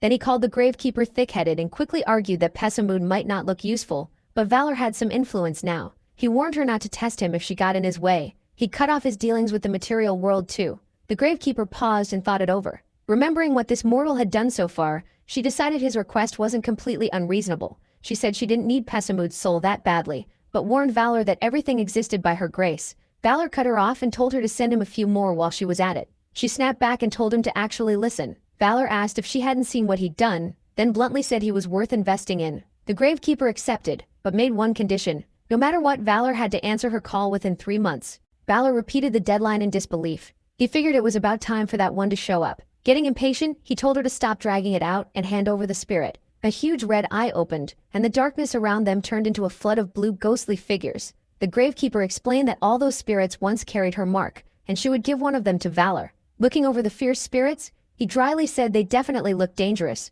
Then he spotted one in particular and called out, shocked Valpurgis. The Gravekeeper pointed at that spirit and declared that from now on, Asbriel would serve Valor. He panicked and asked her to at least explain who that was, but the pale blue spirit slipped into the jewel on his chest before he could refuse. The Gravekeeper said that was enough and reminded him to keep his promise. Valor called out to her, but she cut him off, saying she'd said enough and would take care of Pessimud too. Wrapped in purple energy, Pessimud dropped to his knees as she told Valor to do whatever he wanted with him. A moment later, Valor was alone in the forest, staring ahead in silence. Then he screamed for her to come back, but she was already gone. Later at Grossglockner, a huge crater-like arena had been prepared. A red-haired horned woman stood there with a green attendant, and the second she felt Valor arrive, she warned him not to show his face. Valor appeared anyway with a shameless grin and called out to Shombi, asking if she missed him. Shombi instantly exploded, called him a rotten bastard and attacked while demanding to know what all this was. Valor calmly replied that the work looked good. He explained he asked Roland to redevelop the place a little. Shombi threatened to bury him there, but Valor just smiled and said that was exactly why she'd spent thousands of years alone. He raised a hand and golden energy gathered around him, blocking a sudden strike. He remarked that the attacker's style still hadn't changed. Looking over, Valor recognized the blonde man crackling with blue lightning. Philip, gripping his glowing sword. Valor said Philip had gotten much stronger. Then he added that Philip should use him to test how much he'd improved. Philip raised his dark blade and warned Valor not to get cocky, calling him an annoying bastard. His eyes glowed purple as he declared he would kill him. Shobi watched tensely while Philip trembled and said he'd go easy on Valor. Just for today. Valor then said he had someone else to introduce. He turned and called them over. A black-haired wolf-like woman stepped forward with her arms crossed. Shubi immediately demanded to know who she was. Valor explained that from now on she would be making an undead army for him. The woman quietly introduced herself as Pessimut. That stunned both Philip and Shubi. Shubi blew up and asked what kind of mess Valor was causing now. He raised his hands and told her to calm down and listen. He explained that the war was about to grow much bigger. Their enemies weren't normal demons raised by darkness, but some hidden force they still didn't understand, so they needed an army too. Shubi admitted Valor always knew how to talk. Valor said Pessimut would work as an undead production unit. Pessimut explained that because of the contract, her power wasn't what it used to be, so she needed help. Valor looked at her coldly and she snapped at him not to look at her like garbage. Valor laughed, called her pathetic Lucermut, and summoned several shadowy female spirits from blue flames. He introduced them as Gundia, Aldata, Kaldura, Fugal, and Hijuju, then asked if that would be enough. Pessimut lit up, thrilled to work with forces like those. Valor thought it over for a second, then decided that if they were doing this, the place needed a new name. He got everyone's attention and announced that from that day on, the place would be called New Undead City. More Solar. Shubi instantly blew up, asking who gave Valor the right to name it. The little monsters loved it anyway and started cheering for more Solar. Soon after, a report came in. The subjugation was over, and Amundai, the Water Demon King, had been defeated. Back in the imperial capital of Wien, the emperor openly praised the marriage alliance for calming the West, then gave Valor credit for taking down the Water Demon King who had terrorized the Southwest. He said he deeply admired what Valor had done, and hoped even greater achievements would follow. Then he formally announced that Knight Valor would be raised to the rank of Count. Kneeling on the red carpet, Valor accepted the title. Later, at the banquet, Valpurgis said she still couldn't believe he'd become a count. Then she corrected herself and called him Count Abar Bavan Valor. Valor gave an awkward smile and she pointed out how unusually well-behaved he was acting. He said he didn't really have a choice on a day like this. Then his hand touched his chest and he felt his necklace suddenly start to vibrate. Valpurgis said using a major figure from the Western Empire to hit Amun was exactly his style. Valor denied it and said he just got lucky, but she shut that down right away. This wasn't luck, it was his skill. Nearby, Calione watched the whole exchange, getting more and more annoyed. A second later, Calione marched straight over in a rage. She demanded to know how he had gone so long without contacting her, and asked if he had any idea how long she'd been waiting. Valor could only blurt out her name in surprise. Calione's voice shook as she asked if he didn't need her anymore. Before she could say more, Dalpurgian stepped in front of her and said she wouldn't be going any farther. Calione snapped back, asking who she was. Dalpurgians calmly introduced herself, and said she had come to serve the Count. Calione went still, stunned to see yet another woman at Valor's side. Seeing things getting worse, Valor raised a hand and tried to calm them down. Calione shot back, asking why she wasn't acting like a proper senior. Just then, Roland appeared beside Valor. With a teasing smile, she said being so popular was truly a sin. Wasn't it Count Valor? Valor panicked and stammered her name. Roland just smiled wider. She called his reaction cute, then got to the point. Roland reported that the last of Pessimut's forces had been wiped out. After that, she asked whether Valor had found that girl. Valor glanced briefly toward Pessimut and said he'd explain later. Roland replied that she trusted him completely. Valor then asked if Pessimut's territory could be handed to Calione. Roland said she had already been thinking the same thing. Valor thanked her and explained that Calione had always been first in line anyway. As the Demon King's only direct blood relative, she should be treated properly. Roland blushed a little and admitted she felt jealous. She said she'd been working hard too, then leaned in close and suggested the two of them should just settle their relationship already. Before Valor could answer, Roline suddenly jumped into his arms and urged him to stop dragging it out.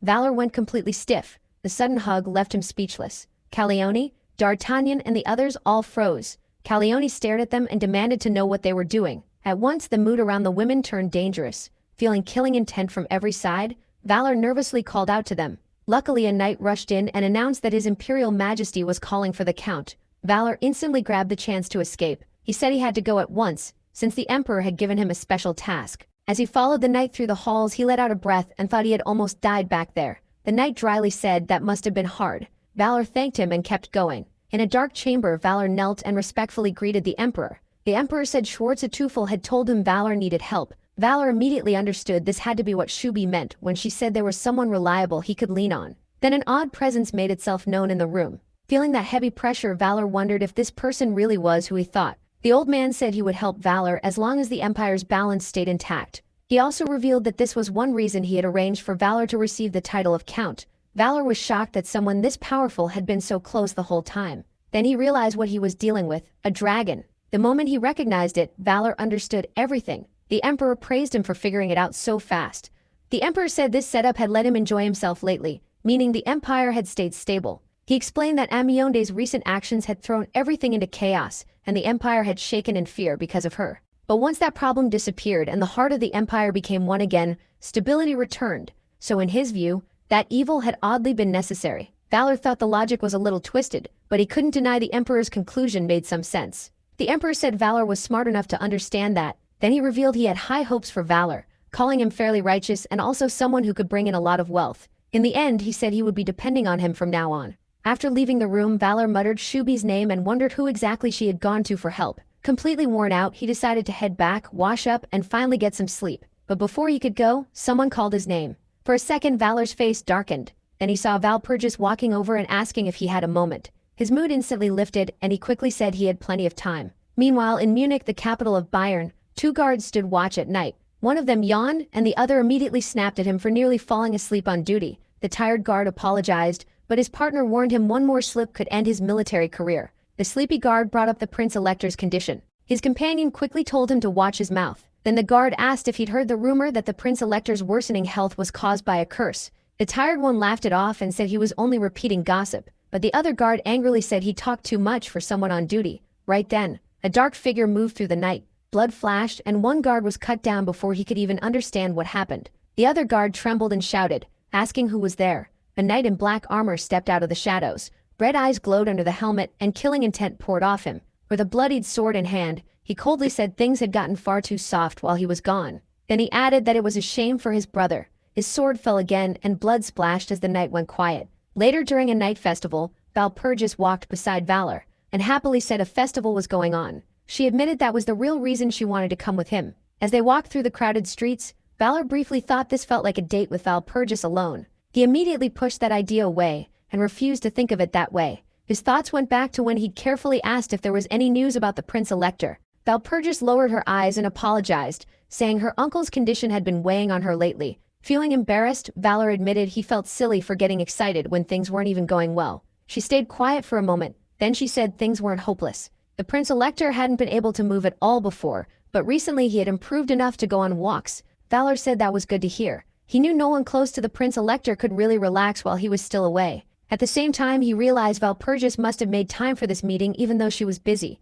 After a short silence, she suddenly started to leave. Valor began to answer, thinking she had something urgent to handle. Valpurgis called to him and said she had to go right away. Seeing the look on her face, Valor asked what happened. Valpurgis told him a rebellion had broken out in Munich. Valor blurted out his shock at how sudden it was. He immediately wondered if the rebels had picked this moment on purpose while the Prince-Elector was away. Realizing how serious it was, he said there was no time to lose and offered to help, saying even from Wiedenbury he could still support her. Valpurgis refused. She said she would go alone because this was a family matter, then revealed that her stepfather had started the rebellion. Valor tried to argue and said that even if there was the smallest way he could help, but before he finished, Valpurgis stepped in and wrapped her arms around him. Valor froze on the spot, holding him tight. She quietly said she'd contact him later. Then she left, disappearing into the crowd while Valor stood there unable to move. A purple shadow appeared nearby. Valor recognized Piffenheim at once, and ordered him to contact Reba Schutz immediately. He stressed that every second counted. While Valor rapidly gave orders, a dark-haired man watched from the shadows.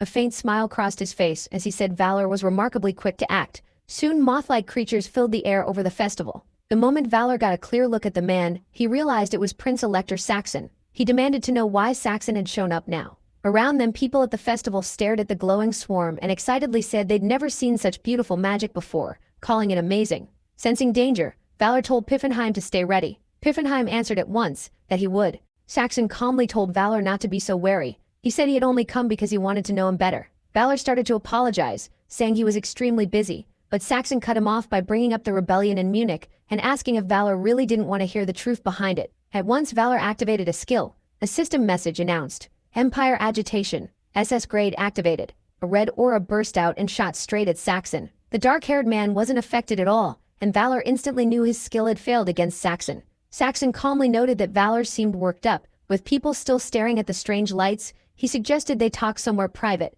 Not long after, they reached a quiet path in the forest. Saxon led the way, and Valor followed. Then the man called him by his full name, Valorstedt. Valor. Saxon went over everything Valor had done, taking Wittenbeer in just 2 days and building ties with some of the Empire's strongest powers. He added that Valor had already beaten 2 top demon kings and called him a truly exceptional man. Then Saxon said his master wanted to meet Valor in person. Valor answered that if he meant the Emperor they'd already met. Saxon echoed the word Emperor, like the idea was ridiculous.